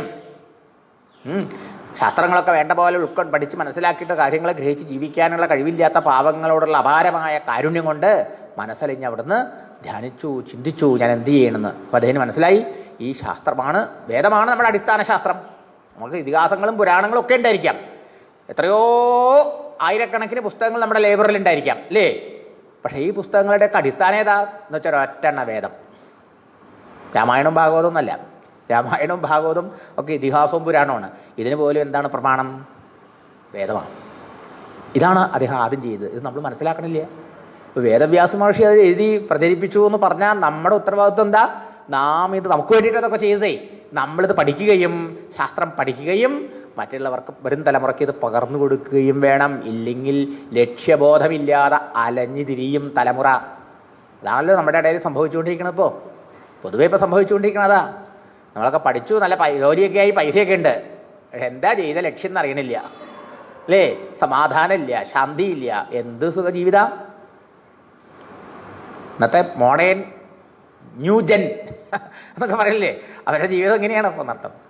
പഴയ ആൾക്കാർക്ക് ഒരു ജീവിത ലക്ഷ്യമുണ്ടായിരുന്നു. ധർമ്മമാണ് അടിത്തറ, അത് മനസ്സിലാക്കി കൊടുത്തായിരുന്നു. ഇന്നിപ്പോൾ അതൊന്നും അറിയില്ല. കാശുണ്ടാക്കൽ മാത്രം. എന്തിനാ കാശുണ്ടാക്കണമെന്ന് അറിയുന്നില്ല. കാശുണ്ടാക്കി ആ കാശ് പോരാണ്ടാവണോ ചികിത്സിക്കാൻ ചെയ്യുമ്പോൾ. അതാ സന്ദർഭോചിതമായിട്ട് പറയാ വെച്ചാൽ ഈ ശാസ്ത്രം നമ്മുടെ ജീവിതവുമായി ബന്ധപ്പെടുത്തി പഠിച്ചില്ലെങ്കിൽ എന്താ പ്രയോജനം? പണ്ട് വേദവ്യാസ മഹർഷി ദ്വാപരത്തിൽ ചെയ്ത കാര്യം ഇപ്പം നമ്മളിവിടെ ഇന്ന് ഈ 4 മണിക്ക് ചർച്ച ചെയ്യണത്. അതുകൊണ്ട് എന്താ നമുക്ക് പ്രയോജനം ഉണ്ടാവണ്ടേ? അതിൻ്റെ പ്രയോജനം എന്താ? എന്തിന് വേദവ്യാസ മഹർഷി ചെയ്തോ അത് നമ്മൾ ഉൾക്കൊണ്ട് നാം ഓരോരുത്തരും അപ്രകാരം ചെയ്യേണ്ടിയിരിക്കുന്നു, ചിന്തിക്കേണ്ടിയിരിക്കുന്നു, പ്രവർത്തിക്കേണ്ടിയിരിക്കുന്നു. അതിനാ അവിടെയാണ് നമ്മുടെ ഈ പഠനം, മിഷൻ്റെ പ്രവർത്തനം, ഈ ക്ലാസ്സുകൾ, ഈ പഠിക്കലും നമ്മൾ പഠിപ്പിക്കലൊക്കെ ലോകത്തിന് ആവശ്യം. കുട്ടികളായിരിക്കുമ്പോൾ തന്നെ ഒന്നും കഴിഞ്ഞ് കുട്ടികൾക്ക് ആ ചെറുതിലേ ആ സംസ്കാരം, ബാലവിഹാർ ക്ലാസ്സുകൾ ധാരാളം പറഞ്ഞു കൊടുത്ത് ഓഫ്ലൈനോ ഓൺലൈനോ ഒക്കെ ആയിട്ട് കുട്ടികളിൽ ഈ സംസ്കാരം എത്തിക്കുക. ഇതാണ് നമുക്ക് ചെയ്യാൻ കഴിയുന്നത്. ഈ സംസ്കാരം മറ്റു തലമുറയ്ക്ക് കൈമാറണം. ടോർച്ച് കൈമാറണം നമ്മൾ. അതാ അപ്പോൾ അദ്ദേഹം എന്ത് ചെയ്തു? ഒന്നായിരുന്ന വേദം അതിസൂക്ഷ്മമാണ്, ഗഹനമാണ്. വേദത്തിൻ്റെ അർത്ഥം സാമാന്യക്കാരന് മനസ്സിലാവില്ല. ഈശ്വര എന്താ പറയാൻ കാരണം തസ്യ നിശ്വസിതം ഋഗ്വേദോ യജുർവേദോ സാമവേദോ അഥർവേദ എന്നാണ് വേദത്തിൽ തന്നെ പറയുക. ആ സർവേശ്വരൻ്റെ നിശ്വാസങ്ങളാണ് പോലും വേദങ്ങൾ. നിശ്വാസങ്ങൾ എന്ന് പറയുന്ന അർത്ഥം നമുക്ക് ശ്വാസോച്ഛ്വാസത്തിന് എഫർട്ട് വേണം, പരിശ്രമം വേണം. അപ്പോൾ പരിശ്രമം കൂടാതെ എഫർട്ട്ലെസ് ആയിട്ട് ഭഗവാൻ നിന്നുണ്ടായതാണ്. അത് ധ്യാനാവസ്ഥ, ആ അവസ്ഥയിൽ, ധ്യാനത്തിൻ്റെ ധന്യാവസ്ഥയിൽ സ്വന്തം വ്യക്തിത്വം വിസ്മരിച്ച ആ സമയത്ത് ഋഷിമുനികൾക്ക് ഭഗവാൻ വെളിപ്പെടുത്തി കൊടുത്തതാണ്. അതുകൊണ്ട് അതിനെ വെളിപാടുകളെന്നും റിവീൽ ചെയ്ത് കൊടുത്ത അറിവാണ്. അതുകൊണ്ട് റിവലേഷൻ എന്നൊക്കെ പറയും. റിവീൽഡ് നോളേജാണ്, റെവലേഷൻസ് ആണ്, അതീന്ദ്രിയ ജ്ഞാനമാണത്.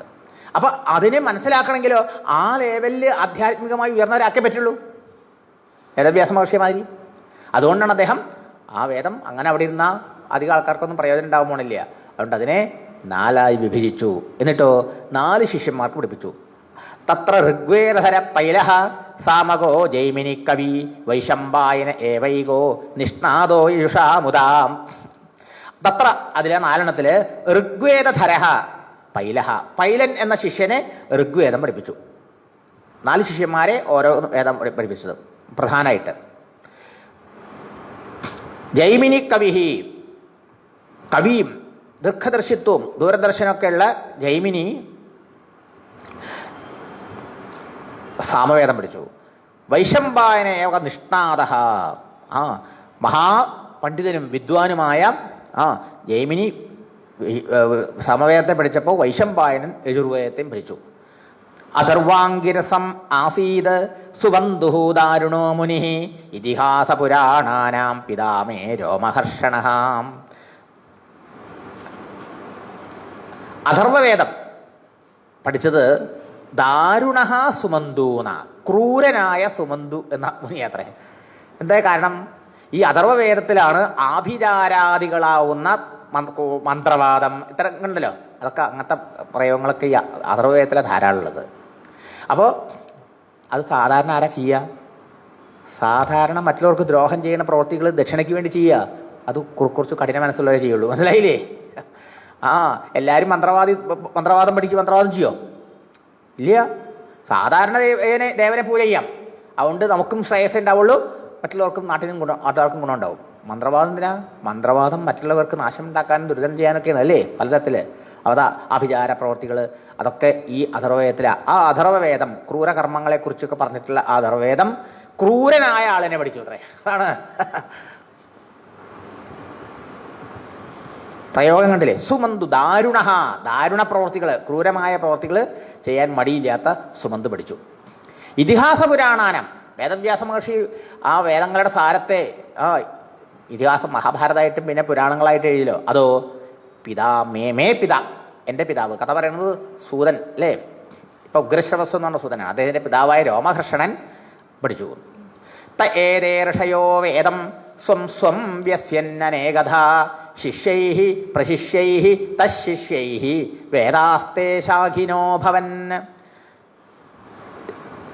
ഏതേ ഋഷയ, ഋഷികളൊക്കെ ഈ 4 ശിഷ്യന്മാരെന്ത് ചെയ്തു? സ്വം വേദം, അവരവർക്ക് കിട്ടിയ വേദത്തെ വ്യസ്യൻ, വേദവ്യാസൻ ഒന്നിനെ 4 ആക്കിയെങ്കിൽ ഇവരോരോന്ന് ചെയ്തു, അവരവർക്ക് കിട്ടിയ ഓരോന്നിനെ വീണ്ടും വീണ്ടും വീണ്ടും വിഭജിച്ചു. എങ്ങനെ? അനേകഥ, പലതരത്തിൽ നൃത്തം. അങ്ങനെയാണ് വേദശാഖകൾ ഉണ്ടായി നൃത്തം. ഏത് ശാഖയിലും പറയുന്ന കാര്യം ഒന്നും തന്നെയാണ്. ജീവിത ലക്ഷ്യവും മാർഗവും ധർമ്മവും ബ്രഹ്മവും ഭഗവാനെ കുറിച്ചിട്ടും നൃത്തം. അപ്പോൾ അങ്ങനെ അവസാനം എന്തായി? അവരെ ശിഷ്യന്മാരിലൂടെ ഈ ഏകമായിരുന്ന വേദം എന്തായി? അനേക ശാഖകളായി പരിണമിച്ചു എന്നർത്ഥം.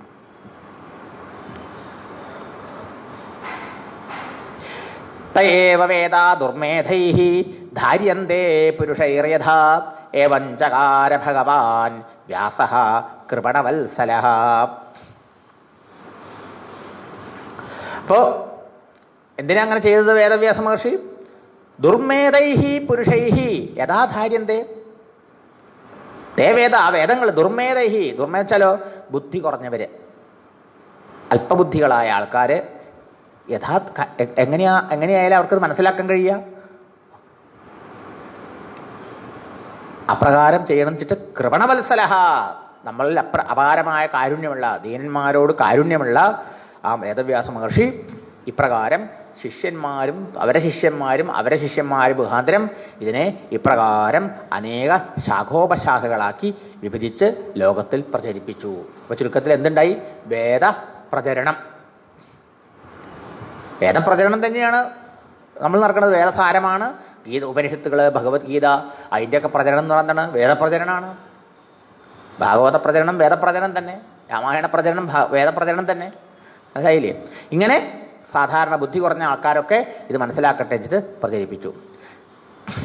സ്ത്രീ ശൂദ്ര ദ്വിജബന്ധൂനാം ത്രയീനശ്രുതിഗോചരാം കർമ്മശ്രേയസി മൂഢാനാം ശ്രേയ ഏവം ഭവേദിഹ ഇതി ഭാരതമാഖ്യാനം കൃപയാ മുനിനാ കൃതം. അന്ന് കാലത്ത് ചില ആൾക്കാർക്കൊന്നും വേദം പഠിച്ചുകൂടാന്ന് പറഞ്ഞിരുന്നു. സ്ത്രീകള്, ശൂദ്രന്മാര്, ബ്രാഹ്മണരിൽ തന്നെ അധമന്മാരായ ആൾക്കാര്, അതാണ് സ്ത്രീ ശൂദ്ര ദ്വിജബന്ധു. ദ്വിജബന്ധു വെച്ചാൽ ബ്രാഹ്മണിൽ അധമരായിട്ടുള്ള ആൾക്കാർ. ഇവർക്കൊക്കെ വേദം പഠിക്കാം, കേൾക്കാം, പക്ഷെ അതിൻ്റെ സാരം മനസ്സിലാക്കി പ്രവർത്തിക്കാൻ പ്രയാസം. പൊതുവെ എന്താണ്, സത്വഗുണപ്രധാനന്മാരായ ആൾക്കാർക്ക് ഈ വേദത്തെ പഠിക്കാനും അതിനെ ഓർമ്മിക്കാനും അതിൻ്റെ അർത്ഥത്തെ ഗ്രഹിക്കാനും അത് ഉൾക്കൊണ്ട് പ്രവർത്തിക്കാനും ആവും ചുരുക്കം. അതുകൊണ്ടാണ് ബ്രാഹ്മണർക്കെന്ന് പറഞ്ഞത്. ഏത് കാലത്തും സത്വഗുണപ്രധാനം ആയ ആൾക്കാർക്കാണ് ഇതൊക്കെ പഠിക്കാനും അതിനെ ഓർമ്മിക്കാനും അതിനെ നിലനിർത്താനും പ്രചരിപ്പിക്കാനും കഴിയുള്ളൂ. ഈവൻ ടുഡേ ഭാഗവതം നാരായണീയം പോലും എടുക്കും അല്ലേ? എല്ലാവരും പഠിക്കേണ്ടത് നമ്മൾ. പക്ഷേ സത്വഗുണമുള്ളവരോ ആ ശ്ലോകങ്ങളൊക്കെ വൈഹാർട്ട് ചെയ്യും, ആ ശ്ലോകങ്ങളുടെയൊക്കെ അർത്ഥം മനസ്സിലാക്കും, അത് നല്ലോണം ഉൾക്കൊള്ളും, അത് മറ്റുള്ളവർക്ക് പകർന്നു കൊടുക്കാൻ കഴിവുള്ളവരാവും. നേരെ മറിച്ച് രജോ ഗുണക്കാരാണെങ്കിൽ എപ്പോഴും ഒന്നും ഓർമ്മിക്കാൻ പറ്റില്ല അല്ലേ? തമോ ഗുണമാണെങ്കിലോ അർത്ഥം ഉൾട്ടയായിട്ട് മനസ്സിലാക്കും. ശരിയല്ലേ? ഏതു കാലത്തും അങ്ങനെ തന്നെയാണ് അർത്ഥം. ഒരു ഗ്രന്ഥത്തെ വേണ്ട പോലെ പഠിച്ച് അതിനെ ഉൾക്കൊണ്ട് അതിനെ പ്രവൃത്തിയിൽ കൊണ്ടുവരണമെങ്കിൽ സത്വഗുണം വളരെ പ്രധാനപ്പെട്ടതാണ്. അപ്പം അതില്ലാത്ത ആൾക്കാരാണ് സ്ത്രീ ശൂദ്ര ബന്ധു എന്നൊക്കെ മനസ്സിലാക്കിയാൽ മതി. അല്ലാണ്ട് ശരിക്കും പറഞ്ഞാൽ ശാസ്ത്രീയമായി അങ്ങനെയാണ്. സത്വഗുണപ്രധാനനാണ് ബ്രാഹ്മണൻ. അപ്പോൾ അവരെണക്കാണ് ഈ വേദം പഠിക്കേണ്ടത്. മറ്റുള്ള ആൾക്കാർ, അത് പറ്റാത്ത ആൾക്കാരുണ്ടല്ലോ സൊസൈറ്റിയിൽ. എല്ലാവരും സത്വികന്മാരല്ലല്ലോ, മിശ്രഗുണമുള്ളവരുണ്ട് അല്ലേ? മിശ്രമാണ് പലരുടെയും നില. അപ്പോൾ അവർക്കൊക്കെ ഈ ബെനിഫിറ്റ് ഉണ്ടാവണ്ടേ, വേദത്തിൻ്റെ ബെനിഫിറ്റ് കിട്ടണ്ടേ? അവർക്ക് ജീവിതം ധന്യമത വരണമല്ലോ. അത് മനസ്സിലാക്കിയിട്ട് വേദവ്യാസ മഹർഷി എന്ത് ചെയ്തു? കർമ്മശ്രേയസി മൂഢാനാം, തൻ്റെ ശ്രേയസ് എന്താണ് എന്ന് അറിയാത്ത മൂഢന്മാരായ ആൾക്കാർ ഈ ലോകത്ത് ധാരാളമുണ്ട് അല്ലേ? അവർക്കൊക്കെ ഈ വേദസാരം മനസ്സിലാക്കി തൻ്റെ ശ്രേയസിന് വേണ്ടി പ്രവർത്തിക്കാൻ പ്രയാസമാണ് എന്ന് മനസ്സിലാക്കി അവർക്കും ജീവിതത്തിൽ ഉന്നതി ഉണ്ടാവണം എന്ന് നിരീക്ഷിച്ചിട്ട് ആ അറിവില്ലാത്ത പാവങ്ങളെ അനുഗ്രഹിക്കണം എന്ന് നിരീക്ഷിച്ചുകൊണ്ട് കൃപയാ കരുണാമൂർത്തിയായ ആ മുനിന ഭാരതം കൃതം, മഹാഭാരതം രചിക്കപ്പെട്ടു. അപ്പം അതിനാണ് മഹാഭാരതം എഴുതുന്ന അർത്ഥം. നോക്കണം, അപ്പോൾ വേദം പഠിക്കാൻ കഴിയാത്തവർ എന്ത് ചെയ്യണം? മഹാഭാരതം പഠിക്കണം എന്ന്. പക്ഷെ നമ്മുടെ സംസ്കാരത്തിൽ, നമ്മുടെ ഇടയിൽ എന്താ ചിന്ത? ഭാരതം വീട്ടിൽ വെച്ചേ കൂടാ, കലഹം, യുദ്ധം ഉണ്ടാവും. ഭാരതം വയ്ക്കില്ല, ഇവനെ പഠിക്കുക, വായിച്ചു നോക്കും കൂടി ചെയ്യില്ലല്ലോ.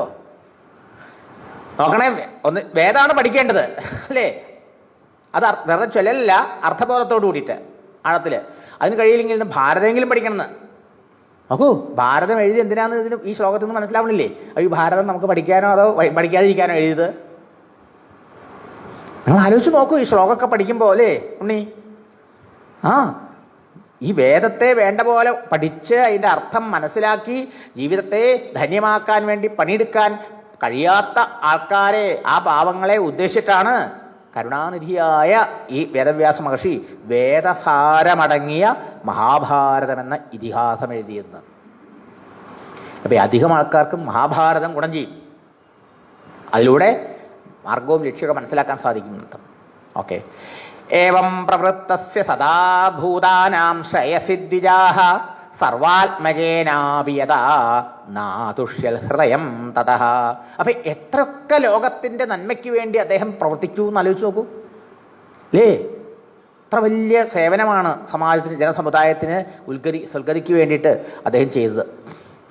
നമുക്ക് മാർഗദർശനം ഇത്തരം ഗ്രന്ഥങ്ങളാണേ. അതൊക്കെ അദ്ദേഹം എഴുതി ലോകത്തിൽ ശിഷ്യന്മാരിലൂടെയും അവരെ ശിഷ്യന്മാരുടെയും ലോകത്തിൽ പ്രചരിപ്പിക്കുകയും ചെയ്തു. എന്നിട്ടും ന അതുഷ്യത് ഹൃദയം, അദ്ദേഹത്തിന് തൃപ്തി വന്നില്ല, അദ്ദേഹത്തിൻ്റെ ഹൃദയത്തിന് ഒരു കൃതാർത്ഥത അനുഭവപ്പെട്ടില്ല. അതായത് ഞാൻ ഇത്രയും പോരാ, ഇനി എന്തോ കൂടി ചെയ്യേണ്ടതുണ്ട് എന്ന തോന്നല്.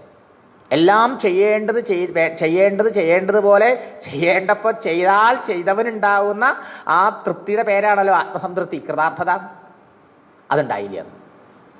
അപ്പം അദ്ദേഹം തോന്നി എന്തോ കൂടി ഞാൻ ചെയ്യേണ്ടിയിട്ടുണ്ടെന്നും പോരാന്ന്. അതാണ് എന്ന് പറഞ്ഞ അർത്ഥം. ഇപ്പം ചെയ്ത ഈ ഗ്രന്ഥങ്ങളെ ഇതുപോലും പ്രയോജനപ്പെടുത്താത്തവരുണ്ട്. എങ്ങനെ? ഭാരതമൊക്കെ പഠിക്കാത്ത നമ്മളെ പോലെയുള്ള ആൾക്കാരുണ്ടല്ലോ. മനസ്സിലായില്ലേ? വേദം പഠിക്കാൻ പറ്റില്ലേ, പോട്ടെ, മഹാഭാരതം പോലും പഠിച്ച ആൾക്കാരല്ല നമ്മുടെ സൊസൈറ്റിയിൽ അധികവും. ശരിയല്ലേ? രാമായണവും മഹാഭാരതവും പഠിച്ചാൽ മനുഷ്യൻ പിന്നെ ഒന്നും പഠിക്കേണ്ടതില്ല എന്നാണ് മഹാത്മാക്കൾ പറയാറ്. പക്ഷേ അതൊന്നും പഠിക്കില്ല. അപ്പോൾ അവരുടെയൊക്കെ കഥ എന്താവും? പോക്കനേലേ. വേദവ്യാസ മഹർഷിയുടെ ദുഃഖത്തിൻ്റെ കാരണം എന്താണെന്ന് ഇപ്പോൾ മനസ്സിലായോ? ഇങ്ങനെയും സമൂഹത്തിൽ കുറേ ആൾക്കാരുണ്ട്, അപ്പോൾ അവർക്കൊക്കെ വേണ്ടത് ഞാൻ ചെയ്തിട്ടില്ല എന്നൊരു തോന്നൽ.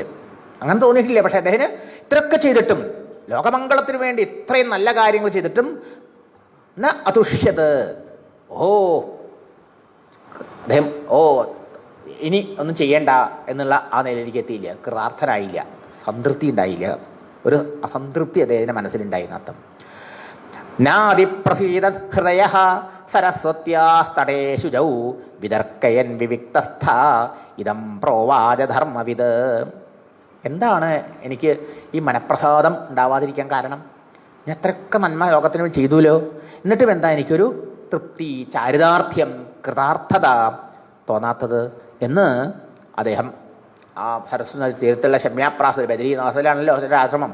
അവിടെ നിന്ന് അദ്ദേഹം ഇങ്ങനെ ആലോചനയിലാണ്ടു. ഞാൻ പലതും ചെയ്തുല്ലോ ലോകമംഗളത്തിന് വേണ്ടി, എന്നിട്ടും എന്താ എൻ്റെ മനസ്സിന് സന്തോഷം തോന്നാത്തത്?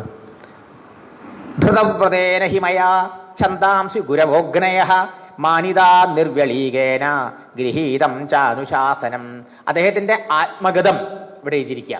എന്താ അദ്ദേഹം വിചാരിച്ചത്? അങ്ങനെ അതീ തീരത്തിരുന്നുകൊണ്ട് ഞാൻ പലതും നല്ലത് ചെയ്തുല്ലോ,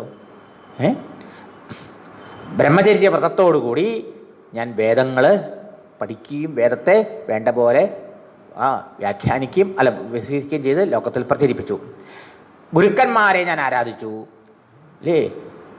അഗ്നിയെ വേണ്ട പോലെ ആരാധിച്ചു. അതുപോലെ ഇവരെയൊക്കെ പൂജിക്കുകയും ചെയ്തിട്ടുണ്ട്.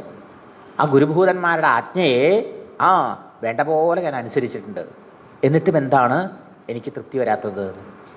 ഭാരത വ്യപദേശേന ഹ്യാമ്നായാർത്ഥശ്ച ദർശിതഃ ദൃശ്യതേ യത്ര ധർമാദി സ്ത്രീ ശൂദ്രാധിഭിരപ്യുത. നോക്കൂ, ഇത് വളരെ വിശേഷപ്പെട്ടൊരു വിഷയമാണ്. നമുക്ക് കൃതാർത്ഥതയോ സംതൃപ്തിയോ ഇല്ലാത്തപ്പോൾ നമ്മളാരെങ്കിലും ഇങ്ങനെ ആലോചിക്കാണ്ടോ, എന്താ എനിക്ക് അങ്ങനെ സന്തോഷം തോന്നാതിരിക്കണം ജീവിതത്തിൽ? വേദവ്യാസ മഹർഷി ആലോചിച്ചു ആത്മാർത്ഥമായിട്ട്. ഞാൻ സജ്ജനങ്ങളെ, ഗുരുജനങ്ങളെ പൂജിച്ചു, ദേവന്മാരെ പൂജിച്ചു, അതുപോലെ ശാസ്ത്രത്തെ വേണ്ട പോലെ ലോകത്തിന് മനസ്സിലാക്കാൻ വേണ്ട പരിശ്രമങ്ങളൊക്കെ ഞാൻ ചെയ്തു. എന്നിട്ടും എന്താ എനിക്കൊരു സംതൃപ്തി ഇല്ലാത്തത്? അത് മാത്രമല്ല, വേദം അറിയാൻ സാധിക്കാത്ത, വേദം മനസ്സിലാക്കാൻ സാധിക്കാത്ത സാധാരണ ആൾക്കാർക്ക് വേണ്ടിയിട്ട് എന്ത് ചെയ്തു? ഭാരതവ്യപദേശേന, മഹാഭാരതം എന്ന ഗ്രന്ഥത്തിൻ്റെ രൂപത്തിൽ, അല്ലെങ്കിൽ മഹാഭാരതം മുഖാന്തരം ആമനായ അർത്ഥശ്ച ദർശിത. ആമനായ എന്താ? വേദം. ആ വേദാർത്ഥം തന്നെ അവർക്ക് പറഞ്ഞു കൊടുത്തു. വേദത്തിൻ്റെ പൊരുളിനെ അതേപടി മഹാഭാരതത്തിലൂടെ സാധാരണക്കാരനും ഞാൻ കൊടുത്തു.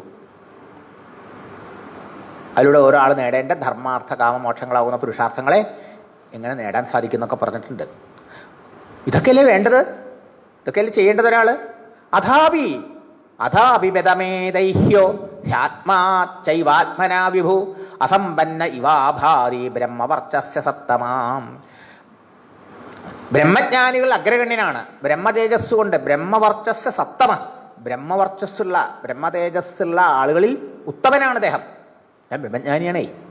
എന്നിട്ടും എങ്ങനെ ഇരിക്കണു? അസമ്പന്ന യുവാഭാതി, അജ്ഞാനെ പോലെ മൂഢനെ മാതിരി, ആത്മസ്വരൂപം അറിയാത്ത അജ്ഞാനിയെ മാതിരി ഞാൻ ദുഃഖിക്കുന്നു, വിഷമിക്കുന്നു. എന്താ കാരണം? ഈശ്വര സ്വരൂപനും ഈശ്വര സാക്ഷാത്കാരം നേടിയവനും ബ്രഹ്മനിഷ്ഠനും ഒക്കെ ആയിരുന്നിട്ട് പോലും ഇത്രയൊക്കെ ലോകമംഗളത്തിൽ ചെയ്തിട്ടും ഒരു മൂഢനെ മാതിരി, അജ്ഞാനിയെ മാതിരി, ദേഹാദികളിൽ അഭിമാനം വെച്ചുകൊണ്ടിരിക്കുന്ന ഒരാൾ ലോകത്ത് ദുഃഖിക്കണ മാതിരി എൻ്റെ മനസ്സ് ദുഃഖിക്കാൻ എന്താ കാരണം എന്ന് അദ്ദേഹം ഇങ്ങനെ ആലോചിച്ചു. അപ്പം അദ്ദേഹത്തിന് തന്നെ പിടികിട്ടി, ഇതായിരിക്കുമോ താനപ്പം എന്തൊക്കെ ചെയ്തു ഇതുവരെ, എന്ത് താൻ ചെയ്തില്ല? ഇങ്ങനെ ഒരു ആത്മപരിശോധന ചെയ്തു. അതാണ് നമ്മൾ ചെയ്യേണ്ടത്. നമ്മുടെ ജീവിതത്തിൽ സന്തോഷമില്ലാണ്ടിരിക്കുന്ന സമയത്ത് നമ്മൾ ചെയ്യണം. ഞാൻ ജീവിതത്തിൽ എന്തൊക്കെ നേടി, എന്തൊക്കെ ചെയ്തു, ഇനി എന്തൊക്കെ ചെയ്യാണ്ടുണ്ട്, എന്തൊക്കെ കൂടി ചെയ്യായിരുന്നു, എന്തൊക്കെ ചെയ്യാൻ വിട്ടുപോയിട്ടുണ്ട്. പക്ഷെ അവിടെ മനുഷ്യൻ നേരമല്ലേ. പക്ഷേ വേദവ്യാസ മഹർഷിയുടെ ചിന്ത നമ്മളെയൊക്കെ പഠിപ്പിക്കാൻ കൂടി ആയിരിക്കില്ലേ എന്ന് ഞാൻ വിചാരിക്കണം. കിം വാ ഭാഗവതാ ധർമ്മ ന പ്രായേണ നിരൂപിതാഃ പ്രിയാ പരമഹംസാനാം തയേവ ഹ്യച്യുത പ്രിയാഃ. എന്താ? കിം വാ ഭാഗവതാ ധർമ്മ ന പ്രായേണ നിരൂപിത. ഓ, ഇപ്പൊ ഞാൻ നോക്കിയിട്ട് ഒന്ന് മാത്രമേ ഞാൻ ചെയ്യാതെ വിട്ടുപോയിട്ടുള്ളൂ. അതെന്താ?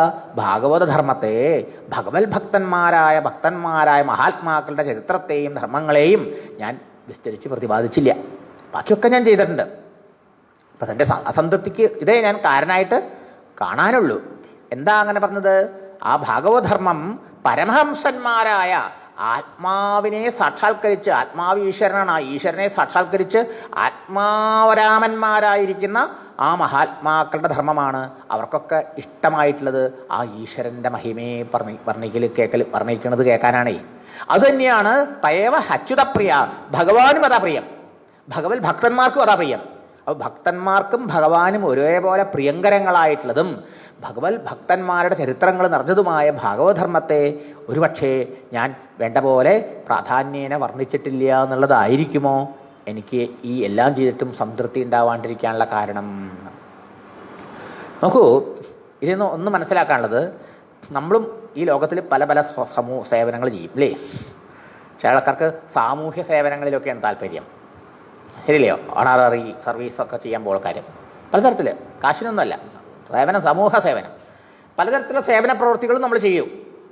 പക്ഷേ അത്തരം സേവന പ്രവൃത്തികളൊക്കെ ചെയ്തിട്ടും നിഷ്കാമായി ചെയ്താലും മനസ്സിന് സന്തോഷമില്ല. എന്താ കാരണം? ഭഗവത് ഭക്തി ഇല്ലാത്തതുകൊണ്ട്. അതാണ് ഇവിടെ സൂചിപ്പിക്കുന്നത്. ഭഗവധർമ്മത്തിലൂടെ മാത്രമേ നമുക്ക് ഭക്തി ഉണ്ടാവുള്ളൂ എന്നർത്ഥം. ആ ഭക്തി കൊണ്ട് മാത്രമേ നമുക്ക് മനഃശുദ്ധി ഉണ്ടാവുള്ളൂ. അതുകൊണ്ട് മാത്രമേ നമ്മുടെ അജ്ഞാനത്തെ, ആത്മസ്വരൂപത്തെ മറച്ചു വച്ചിരിക്കുന്ന അജ്ഞാനത്തെ നീക്കുന്ന ജ്ഞാനമുണ്ടാവുള്ളൂ.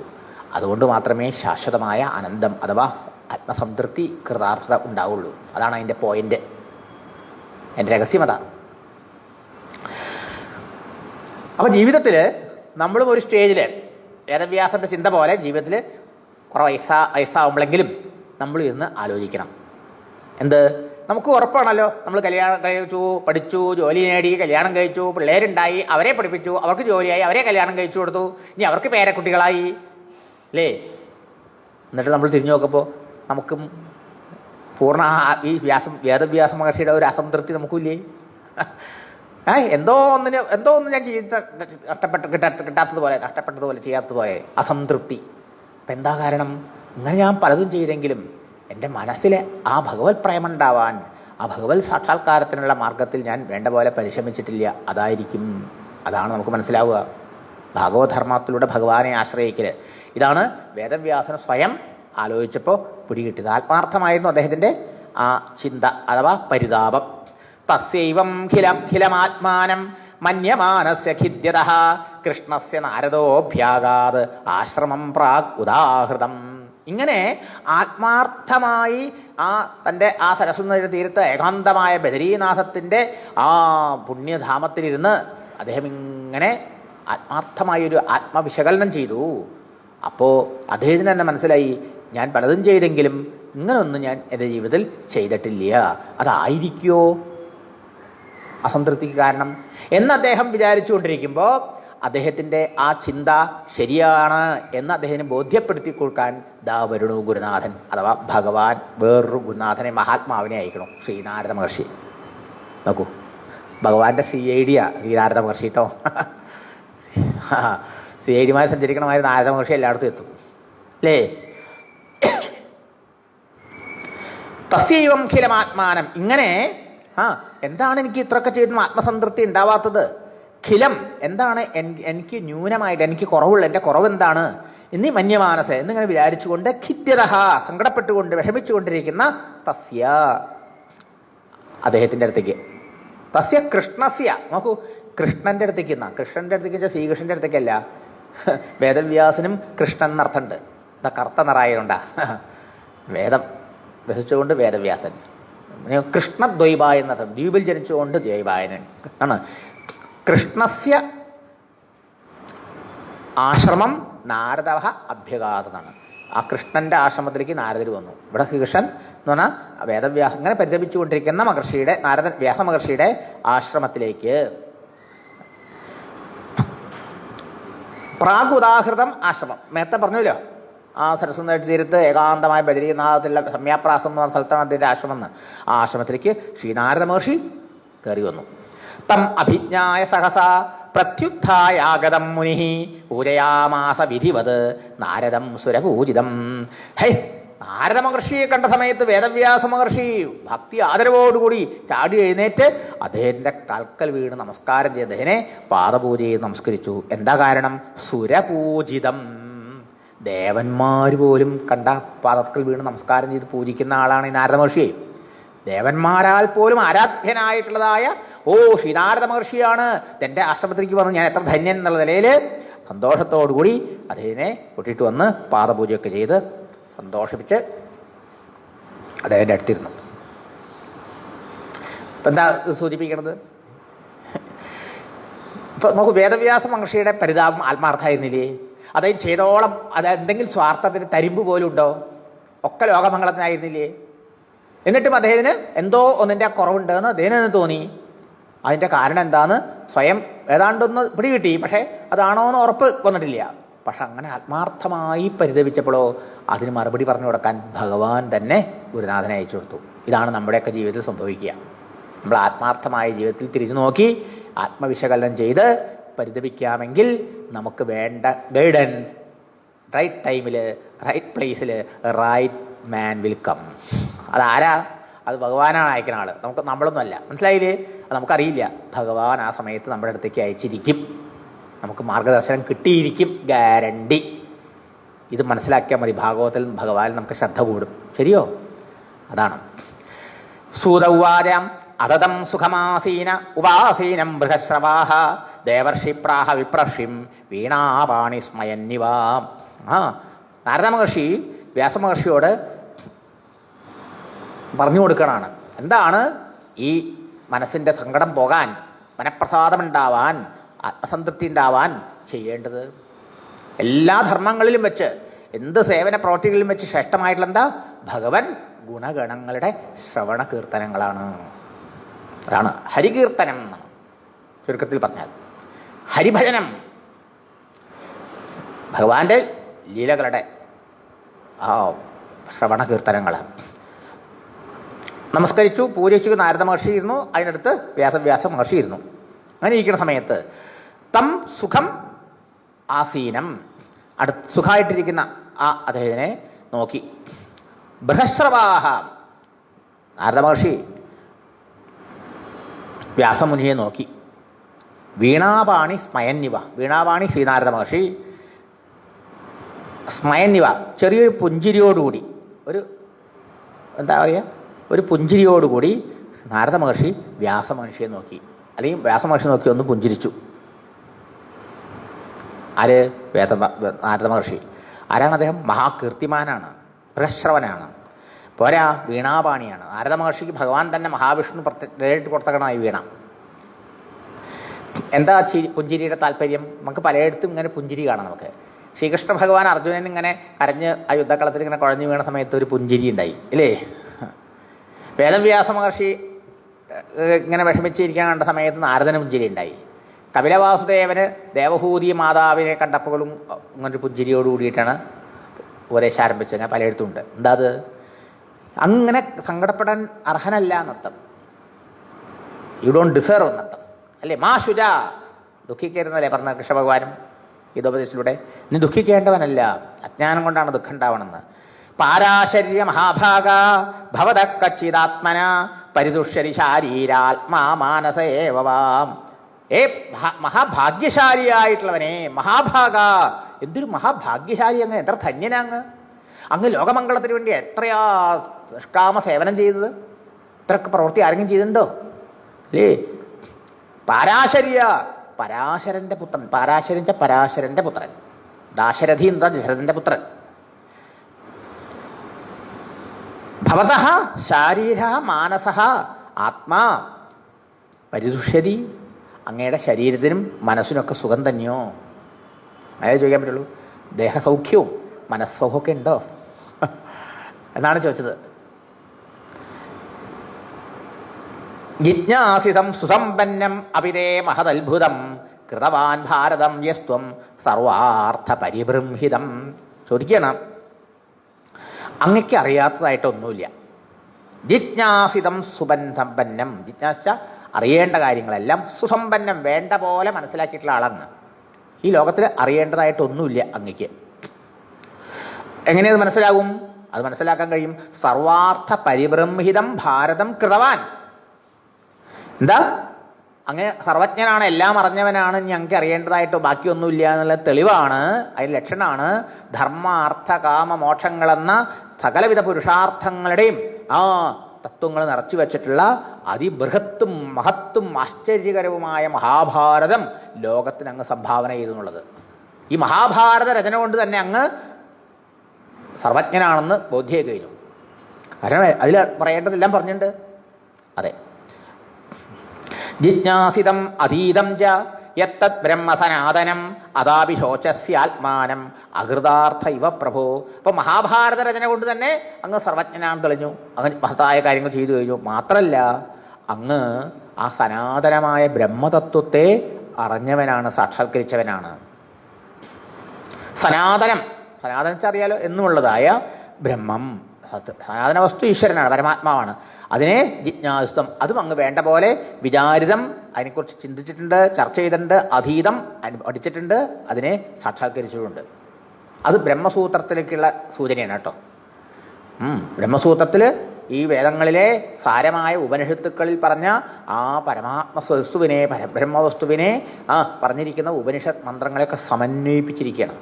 ഒന്നാന്തരം ബ്രഹ്മവിചാരം അല്ലെങ്കിൽ തത്വവിചാരമാണ് ആ ബ്രഹ്മസൂത്രത്തിൽ ചെയ്തേക്കണം അദ്ദേഹം. ആ ബ്രഹ്മസൂത്ര രചനയിലൂടെ ആ നാശരഹിതവും നിത്യവും ശാശ്വതവുമായിട്ടുള്ളതായ ആ പരബ്രഹ്മസ്വരൂപനായ ഭഗവാനെക്കുറിച്ച് അങ്ങ് വിചാരം ചെയ്തിട്ടുണ്ട്. മാത്രമല്ല, ആ പരമാത്മസ്വരൂപം സാക്ഷാത്കരിച്ചവളാണ്, ബ്രഹ്മനിഷ്ഠനാണങ്ങ്. ഇത്രയൊക്കെ ചെയ്തിട്ടും അഥാപി, എന്നിട്ടും ശോചസി, അങ്ങ് സങ്കടപ്പെടുന്നു, ദുഃഖിക്കുന്നു. എങ്ങനെ?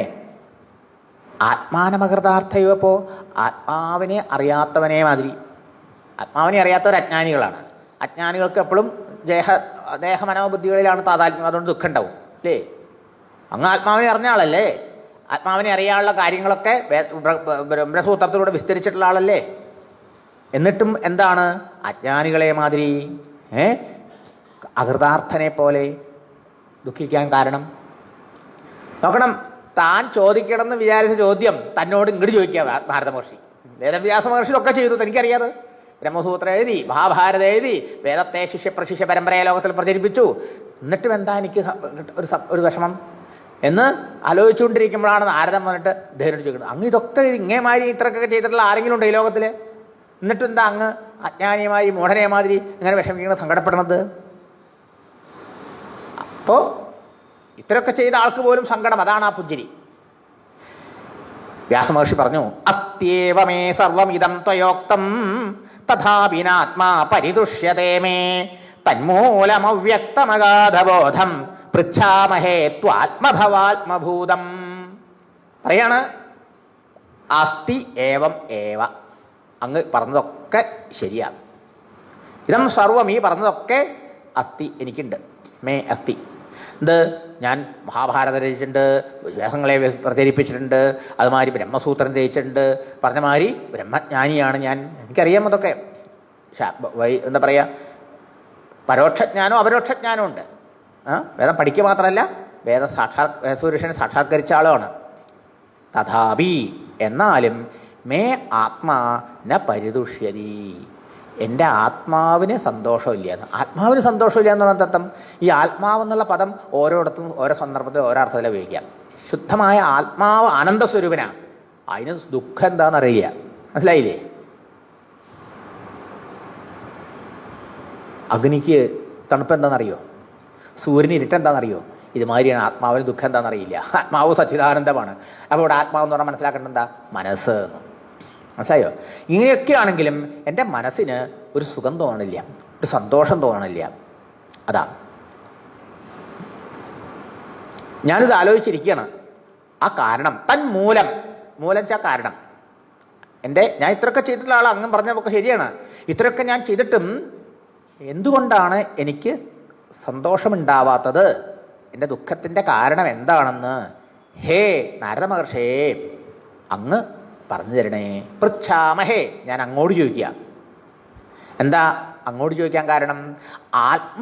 ആത്മഭൂതം, അങ്ങ് സാക്ഷാൽ ആത്മസ്വരൂപനായി എല്ലാവരെയും ഹൃദയത്തിൽ വാഴുന്ന ആദിനാരായണനായ ആ ഭഗവാന്റെ പുത്രനായ ബ്രഹ്മാവിൻ്റെ പുത്രനാണ്. ആണ് ആത്മഭവൻ എന്ന് പറഞ്ഞാൽ ആരാണ്? ആത്മാവിൽ നിന്ന് ഭവിച്ചവൻ ബ്രഹ്മാവ്. ആത്മഭവ ആത്മഭൂതം എന്നാണ്.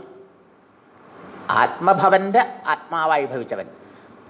ഇവിടെ ആത്മഭവൻ വെച്ചാൽ ബ്രഹ്മാവ്. ആത്മാവാരാണ്? എല്ലാവരുടെയും ആത്മാവായിരിക്കണം ആരാ? ഹരി ദേഹഭൃതാമാത്മാ, ഭഗവാനാണ് എല്ലാവരുടെയും ആത്മാവ്. ആ ഭഗവാന്റെ പുത്രൻ ആരാ? ബ്രഹ്മാവ്. അവന്റെ പുത്രൻ നാരദൻ. അപ്പൊ അങ്ങക്ക് അറിയുന്നത്ര എനിക്കറിയില്ലല്ലോ. മാത്രല്ല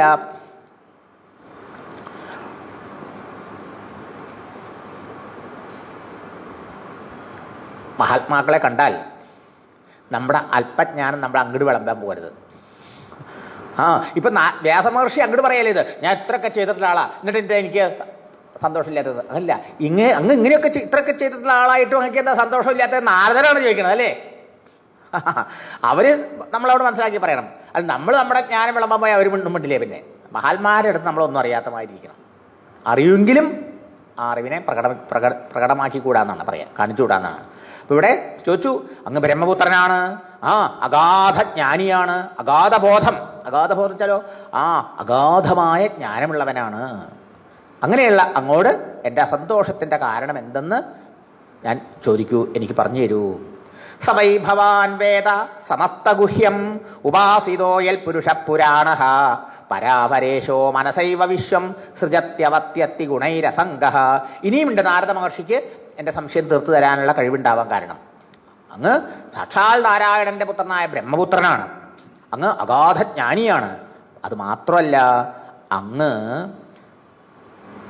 ഭവാൻ സമസ്തഗുഹ്യം വേദ, അങ്ങ് സകലമായ രഹസ്യത്തെയും അറിയുന്നു. ഈ പ്രപഞ്ച രഹസ്യം മുഴുവൻ അങ്ങേക്കറിയാം. എങ്ങനെ അങ്ങേക്കറിയാൻ കഴിയും? ഉപാസിത, അങ്ങ് ഉപാസന ചെയ്ത ആളാ. ആരെ?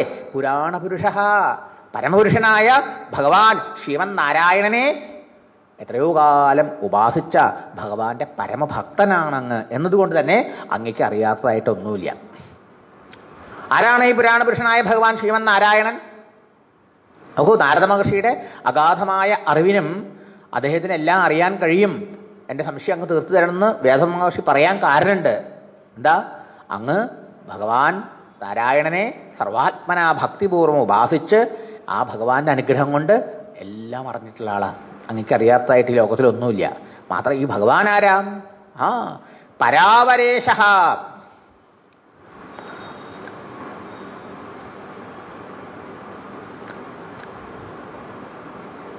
പരവും അപരവുമായ രണ്ടിനും ഈശ്വരനാണ്.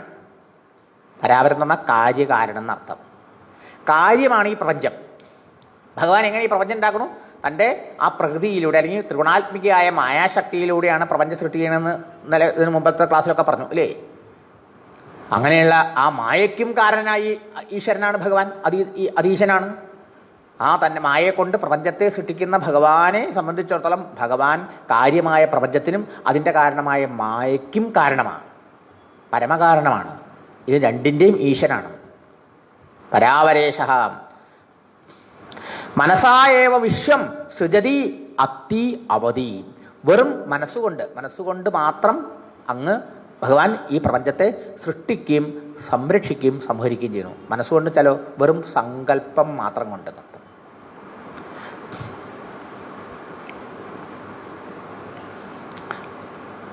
അങ്ങനെയുള്ള ആ ഭഗവാനെ ഭജിച്ച ആളല്ലേ അങ്ങ്? ആ ഭഗവാന്റെ പ്രസാദം കൊണ്ട് സർവ്വം അറിഞ്ഞ ആളല്ലേ അങ്ങ്? അപ്പൊ നോക്കൂ, വെറും സങ്കല്പമാത്രയാൽ ഈ പ്രപഞ്ചത്തിന്റെ സൃഷ്ടിസ്ഥിതി സംഹാരങ്ങൾ നടത്തിക്കൊണ്ടിരിക്കുന്നവനും ഈ പ്രപഞ്ചത്തിനും ആ മായയ്ക്കും അതീശനായിട്ടുള്ളവനുമായ സർവേശ്വരനെ സർവാത്മന ആശ്രയിച്ച് ഭജിച്ച് അവിടത്തെ അനുഗ്രഹം നേടി അറിയേണ്ടതെല്ലാം അറിഞ്ഞ് കൃതാർത്ഥനായ അഗാധജ്ഞാനിയും ആ പരമ സകല രഹസ്യത്തെയും അറിയുന്ന ആളാണ് അങ്ങ്. അങ്ങനെയുള്ള അങ്ങയ്ക്ക് എൻ്റെ വിഷമം കാരണം പറഞ്ഞു തരാൻ പറ്റും. അപ്പം എന്താ ഇത് സൂചിപ്പിക്കണത്? ശിഷ്യന് ഗുരുനാഥനിൽ ഉണ്ടാവേണ്ട ഭാവം ഇങ്ങനത്തെയാണ്. ഇയാൾക്ക് എന്താ അറിയുക എന്നുള്ള വിചാരത്തിൽ പോയിട്ട് യാതൊരു കാര്യമില്ല. മനസ്സിലായോ? ഇത്രയൊക്കെ അറിയുന്ന ആളാണ് വേദവ്യാസ മഹർഷി, ചെയ്തിട്ടുള്ള ആളാണ് അദ്ദേഹം. എന്നേക്കാളും എത്രയോ മഹാനാണ് അവിടുന്ന്. അവിടെ സാക്ഷാ ആദിനാരായണന്റെ ആ പ്രിയ ഭക്തൻ, സർവാരാധ്യൻ, സർവജ്ഞൻ. അങ്ങനെയുള്ള ആൾക്ക് എല്ലാം പറഞ്ഞു തരാൻ സാധിക്കും എന്നാണ്. അപ്പോൾ ഗുരുവിൽ ഇങ്ങനെയുള്ള ഭാവം നമുക്കുണ്ടാവണം, മഹത്വബുദ്ധി ഉണ്ടാവണം. അത് സൂചിപ്പിച്ചു. ഇനിയും വേദവ്യാസ മഹർഷി പറയണു, ഇത്രയും വലിയ ആളാണ് മഹർഷി, ഈശ്വരാവതാരമാണ്. എന്നിട്ട് നാരദ മഹർഷിയുടെ മഹിമ, ഗുരുവിന്റെ മഹിമ പറയാം. ത്വം പര്യടൻ അർക്ക ഇവ ത്രിലോകീം അന്തശ്ചരോ വായുരിവ ആത്മസാക്ഷി പരാവരേ ബ്രഹ്മണി ധർമ്മതോ വ്രതൈഹി സ്നാതസ്യമേ ന്യൂനമലം വിചക്ഷാം. അങ്ങ് എങ്ങനെയാണ്? സൂര്യനെ മാതിരിയാ. ത്വം പര്യടൻ, അങ്ങ് 3 ലോകത്തിലും സഞ്ചരിച്ചുകൊണ്ടിരിക്കുന്നു. ത്രിലോകി. നാരദ മഹർഷിക്ക് ഈ ലോകത്തിൽ എവിടെ വേണമെങ്കിൽ എപ്പോൾ വേണമെങ്കിൽ ചെല്ലാം. പാസ്പോർട്ടും വിസയൊന്നും ആരും ചോദിക്കില്ല. ബ്രഹ്മാണ്ടത്തിനകത്തും പുറത്തും സദാ കയറി ചെല്ലാം. എന്താ നാരദ മഹർഷി വന്നത് കുറച്ചു നേരം വെയിറ്റ് ചെയ്യുമെന്ന് ആരും പറയില്ല. വേറെ വല്ലവരോടൊക്കെ പറഞ്ഞു തരും. മനസ്സിലായോ? രാവണന്റെ സദസ്സിലും പോവാം, ഹിരണ്യാക്ഷന്റെ സദസ്സിലും പോവാം. ഏത് അസുരന്മാരും രാക്ഷസന്മാരുടെ അടുത്തും നാരദ മഹർഷിക്ക് കയറി ചെല്ലാം, ദേവന്മാരുടെ അടുത്തും മനുഷ്യരുടെ അടുത്തും. അല്ലേ? ഇങ്ങനൊരു സ്വാതന്ത്ര്യം വേറെ ആരുമില്ല അർത്ഥം. അപ്പൊ ത്രിലോകി, 3 ലോകത്തും പര്യടൻ, ഇങ്ങനെ സഞ്ചരിച്ചു കൊണ്ടിരിക്കുന്ന ആളാണ് അങ്ങ്. പിന്നെ അങ്ങ് ആരാണ്? എങ്ങനെയാണ്? അർക്ക ഇവ വായുരിവ, അങ്ങ് സൂര്യനെ മാതിരിയും വായുവിനെ മാതിരി. അർത്ഥം എന്താ? സൂര്യനെ പോലെ എന്ന് പറഞ്ഞാൽ സൂര്യൻ വന്നു കഴിഞ്ഞാൽ പിന്നെ ഇരുട്ടില്ല. സൂര്യൻ ഇരുട്ടിനേക്ക് എല്ലാത്തിനെയും പ്രകാശിപ്പിച്ചു കൊടുക്കും. അല്ലേ? ഇതുപോലെ അങ്ങ് സൂര്യനെ മാതിരി ജനങ്ങളുടെ അജ്ഞാനത്തെ നീക്കി അവർക്ക് സത്യസ്വരൂപനായ ഭഗവാനെ കാണിച്ചു കൊടുക്കും. നാരായണനെ കൊടുക്കണോണ്ടാണ് നാരദൻ എന്ന പേര് വന്നത്. മനസ്സിലായോ? നാരദൻ ചിലപ്പോൾ നമുക്ക് തോന്നും കലഹക്കാരനാണ്. ചിലപ്പോൾ കലഹം ഉണ്ടാക്കിയാലേ അവർക്ക് ഈശ്വരനിലേക്ക് എത്താൻ പറ്റുള്ളൂ. അല്ലേ? ഒന്ന് കലക്കി തെളിയുക പറയില്ലേ? ചിലപ്പോൾ ചിലരുടെ ജീവിതത്തിൽ അങ്ങനെയാണ്. പക്ഷേ നാരദനോട് ബന്ധപ്പെട്ടവരൊക്കെ അവിടെ എത്തുന്നത് അവസാനം ഭഗവാനിലെത്തുക. അല്ലേ? ഇപ്പൊ നാരായണനെ കൊടുക്കുന്ന ആളാ ഒരർത്ഥം നാരദൻ. പിന്നെന്തർത്ഥം? നാരത്തെ ദാനം ചെയ്യുന്ന ആൾ. നാരദൻ എന്ന് പറഞ്ഞാലോ ആ പരമാത്മജ്ഞാനം. അങ്ങനെയുള്ള ആളാ നാരദ മഹർഷി. അപ്പൊ ശ്രീനാരദ മഹർഷി 3 ലോകത്ത് സഞ്ചരിക്കുന്നവനാണ്. സൂര്യനെ പോലെയാണ്. അജ്ഞാനാന്ധകാരത്തെ നീക്കി അവർക്ക് അറിയേണ്ടതായ സത്യസ്വരൂപനെ അനുഭവപ്പെടുത്തി കൊടുക്കുന്ന മഹാഗുരുനാഥനാണ്. രണ്ടാമത് പറഞ്ഞു വായുരിവ, അങ്ങ് വായുവിനെ മാതിരിയാണ്. അർത്ഥം എന്താ? വായുവിനെ മാതിരി എന്ന് പറഞ്ഞത് വായുവിനെ എല്ലാത്തിൻ്റെ അകത്തും പുറത്തും പ്രവേശിക്കാം. നമ്മുടെ പോലും അകത്തും ഉണ്ട് പുറത്തും ഉണ്ട്. വയറ്റിൻ്റെ ഉള്ളിലും ഉണ്ടല്ലോ വായു, മൂക്കിൻ്റെ ഉള്ളിലുണ്ട് വായു, കാതിൻ്റെ ഉള്ളിലുണ്ട് വായു, ഇവൻ നഖത്തിൻ്റെ ഉള്ളിലുണ്ട് വായു. അല്ലേ? വായു ഇല്ലാത്ത സ്ഥലമുണ്ടോ? വായു എല്ലായിടത്തും വ്യാപിക്കണില്ലേ? ഇതുപോലെ നാരദ മഹർഷി എല്ലായിടത്തും സഞ്ചരിച്ചു കൊണ്ടിരിക്കണു, അകവും പുറവും. എങ്ങനെ? യോഗബലേന, യോഗബലം കൊണ്ടാണ് സഞ്ചരിക്കുന്നത്. അപ്പോൾ ത്വം പര്യടൻ അർക്ക ഇവ ത്രിലോകീം അന്തശ്ചരോ വായുരിവ ആത്മസാക്ഷിയും, അങ്ങ് അതുകൊണ്ട് എല്ലാവരുടെ അകത്തും എന്തുണ്ട്, പുറത്തെന്തുണ്ട് എല്ലാം അറിയുന്ന ആളാണ്. ഭഗവാൻ എല്ലാവരുടെ അകത്തും സാക്ഷിയായിട്ടിരിക്കുന്നുണ്ട്. അതുമാതിരി ശ്രീനാരദ മഹർഷിയും സൂര്യനെ പോലെ ഇരുട്ടിനെ നീക്കി ജ്ഞാനത്തെ പ്രകാശം ചെയ്യുന്ന ആളാണ്. വായുവിനെ പോലെ എല്ലാത്തിൻ്റെ അകത്തും പുറത്തും സഞ്ചരിക്കുന്ന ആളാണ്. അങ്ങനെയുള്ള അങ്ങക്ക് എല്ലാവരുടെ ഉള്ളിൽ നടക്കുന്ന എല്ലാ കാര്യവും അറിയാൻ കഴിയും. അങ്ങ് സാക്ഷിയാണ്. ശരിക്കും പറഞ്ഞാൽ സാക്ഷിയുടെ പ്രതീകമാണ് നാരദൻ എന്നാ പറയാം ആത്മാക്കള്. പരാവരേ ബ്രഹ്മണി ധർമ്മതോ വ്രതൈഹി, യോഗം കൊണ്ട് പരബ്രഹ്മത്തിലും വേദശാസ്ത്രങ്ങളുടെ അഭ്യസനം കൊണ്ട് വേദത്തിലും ഒരുപോലെ ശ്രദ്ധയുള്ള ആളാണ് ഞാൻ. അവരെ ബ്രഹ്മണി, പരബ്രഹ്മം അപരബ്രഹ്മം. ഒന്ന് വേദം. അപ്പം വേദത്തെയൊക്കെ അഭ്യസിച്ച് വേദത്തെയൊക്കെ വ്യസിച്ച് ലോകത്തിൽ പ്രചരിപ്പിച്ചു. വേദപഠനം അത് ഒന്ന്. വേദം പഠിച്ചുകൊണ്ട് കാര്യമില്ല, വേദാധ്യയനം ചെയ്തു. ആ വേദത്തിൽ പറഞ്ഞ ഈശ്വരനെ സാക്ഷാത്കരിക്കുകയും ചെയ്ത ആണ്. പരബ്രഹ്മത്തിലും വേദത്തിലും ഒരുപോലെ ശ്രദ്ധയോടുകൂടിയ ആളാണ് വേദവ്യാസ മഹർഷി. അങ്ങനെയുള്ള എൻ്റെ പരാവരെ ബ്രഹ്മണി ധർമ്മതോ വ്രതൈഹി, അതിൽ നിഷ്ഠയോടുകൂടിയിരിക്കുന്ന എനിക്ക് എന്താണ് ന്യൂനത? മേ ന്യൂനം അലം വിചക്ഷ, എൻ്റെ പോരായ്മ. ഇങ്ങനെയൊക്കെയുള്ള അങ്ങ് പറഞ്ഞ് ശരിയാ, ഞാൻ വേദം പഠിച്ചിട്ടുണ്ട്, വേദത്തെ വ്യസിച്ചിട്ടുണ്ട്, ആ വേദപുരുഷനായ ഭഗവാനെ സാക്ഷാത്കരിച്ചിട്ടുണ്ട്, എന്നിട്ട് എനിക്ക് ഈ ആത്മസാക്ഷാത്കാരം കിട്ടാത്ത അജ്ഞാനികളെ പോലെയുള്ളൊരു വിഷമം. അപ്പം അതിൻ്റെ കാരണം എന്താ? അങ്ങനെ വരാൻ പാടില്ലാത്തതാ. അതുകൊണ്ട് അതങ്ങ് പറഞ്ഞു തരൂ. അതിനങ്ങക്കുള്ള യോഗ്യത എന്താ? അങ്ങ് സൂര്യനെമാരിയും വായുവിനെമാരിയും എങ്ങും സഞ്ചരിക്കുന്നവനാണ്, അങ്ങ് എല്ലാം അറിയുന്ന ആളാണ്. അത്രയും പറഞ്ഞപ്പോൾ നാരദ മഹർഷി പറഞ്ഞു, ശരി, അങ്ങ് പറഞ്ഞത് ശരിയാണ്, അങ്ങ് ലോകമംഗളത്തിന് വേണ്ടി പലതും ചെയ്തു. പക്ഷേ ഭഗവാന്റെ യശസ്സിനെ, ഭഗവാന്റെ ആ നിർമ്മലമായ മാഹാത്മ്യത്തെ അങ്ങ് വേണ്ട പോലെ വിസ്തരിച്ചില്ല. ഇതാണ് അങ്ങയുടെ കുറവ്. ഭവതാ അനുദിതപ്രായം യശോ ഭഗവതോമലം ഏനൈവാസൗ ന തുഷ്യേത മന്യേ തദ്ദർശനം ഖിലം.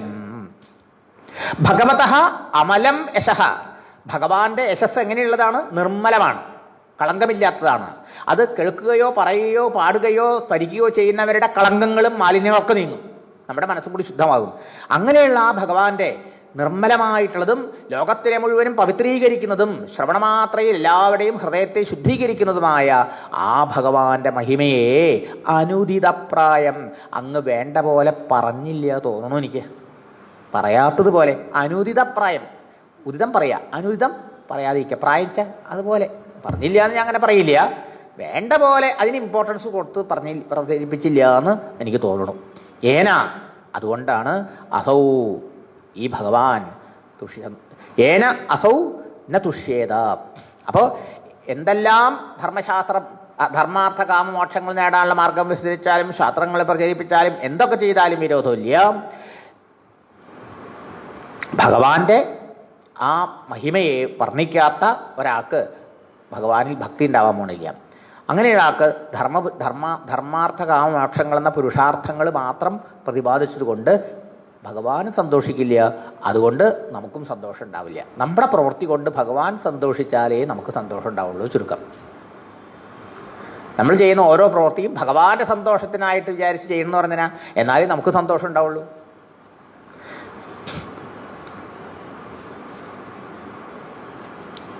ഭഗവാന്റെ അത്യന്തം നിർമ്മലമായിട്ടുള്ളതും സർവലോകത്തെയും പരിശുദ്ധമാക്കി തീർക്കുന്നതുമായ ഭഗവാന്റെ യശസ്സിനെ, മഹിമയെ അങ്ങ് വർണ്ണിച്ചില്ല വേണ്ട പോലെ. ആ ഭഗവാന്റെ മഹിമയോട് കൂടാത്ത ധർമാദി പുരുഷാർത്ഥങ്ങളെക്കുറിച്ചുള്ള പ്രതിപാദനം കൊണ്ട് ഭഗവാൻ സന്തോഷിക്കില്ല. അതുകൊണ്ട് അങ്ങയുടെ അറിവും അങ്ങയുടെ പ്രവൃത്തിയുമെല്ലാം ഖിലം, ഖിലം ചലോ അപൂർണം എന്നാണ് ഞാൻ വിചാരിക്കുന്നത്. അപ്പം അങ്ങയുടെ ന്യൂനത എന്താണെന്ന് പറഞ്ഞു തരുന്നല്ലേ പറഞ്ഞത്. അങ്ങ് പലതും ചെയ്തു, പക്ഷേ ഭഗവത് മഹിമയെ വർണ്ണിച്ചില്ല. ഭഗവത് മഹിമയെ വർണ്ണിക്കാതെ ആർക്കും ഭക്തി ഉണ്ടാവാൻ പോണില്ല. അതുകൊണ്ട് ആർക്കും ശുദ്ധി ഉണ്ടാവാൻ പോണില്ല. ഭക്തി ശുദ്ധി ഇല്ലാത്ത ഒരാൾക്ക് ജ്ഞാനം ഉണ്ടാവാൻ പോണില്ല. ജ്ഞാനം ഇല്ലാത്ത ഒരാളുടെ അജ്ഞാനം നശിക്കാൻ പോണില്ല. അജ്ഞാനം നശിക്കാത്ത ഒരാൾ സംസാര ബന്ധത്തിൽ നിന്ന് മുക്തനാവാൻ പോകുന്നില്ല. അപ്പോൾ ഏറ്റവും പ്രധാനം ഇതിനാ ധർമാർത്ഥ കാമമോക്ഷങ്ങളുടെ വർണ്ണനയേക്കാളും പ്രധാനം മനസ്സിനെ ഭക്തിയും ശുദ്ധിയും കൊടുത്ത് ജ്ഞാനത്തിന് തയ്യാറെടുപ്പിക്കുന്ന ആ ഭഗവാന്റെ നിർമ്മലമായ മഹിമയെ, യശസ്സിനെ വർണ്ണിക്കുന്നതിലാണ്, കേൾക്കുന്നതിലാണ്, കേൾപ്പിക്കുന്നതിലാണ്, സ്മരിക്കുന്നതിലാണ്, ചിന്തിക്കുന്നതിലാണെന്ന് എല്ലാത്തിലും പ്രധാനം. ഇതങ്ങ് ചെയ്തില്ല. ഇനി അടുത്ത വരുന്ന ശ്ലോകങ്ങളിൽ അത് കുറേ കൂടി വിസ്തരിച്ച് പറയാൻ പോകണം. അത് കേൾക്കുമ്പോൾ നമുക്ക് മനസ്സിലാവും എന്താണ് നമ്മുടെ പോരായ്മ എന്ന്. നമ്മൾ പലതും ചെയ്തെങ്കിലും നമുക്ക് ഭഗവാന്റെ യശസ്സും മഹിമയും കേൾക്കണമെന്നും കീർത്തിക്കണമെന്നും സ്മരിക്കണമെന്നും അങ്ങനെ താല്പര്യം അതിലത്ര ഉണ്ടാവണില്ല. മറ്റ് പല കാര്യങ്ങളിലുള്ള ഇൻട്രസ്റ്റേ ഭഗവത് കഥാശ്രവണത്തിൽ ഉണ്ടാവണില്ല. അപ്പോൾ തകരാറ്. നമാമി നാരായണ പാദപങ്കജം കരോമി നാരായണ പൂജനം സദാ വദാമി നാരായണ നാമ നിർമ്മലം സ്മരാമി നാരായണ തത്വമവ്യയം. നാരായണ നാരായണ നാരായണ നാരായണ നാരായണ നാരായണ നാരായണ നാരായണ നാരായണ നാരായണ നാരായണ നാരായണ നാരായണ നാരായണ നാരായണ. സർവത്ര ഗോവിന്ദനാമ സങ്കീർത്തനം. ഗോവിന്ദ ഗോവിന്ദ. കായേന വാചാ മനസേന്ദ്രിയൈർവാ ബുദ്ധ്യാത്മനാ വാ പ്രകൃതേർസ്വഭാവാത് കരോമി യദ്യൽ സകലം പരസ്മൈ നാരായണായേതി സമർപ്പയാമി. ഹരി ഓം.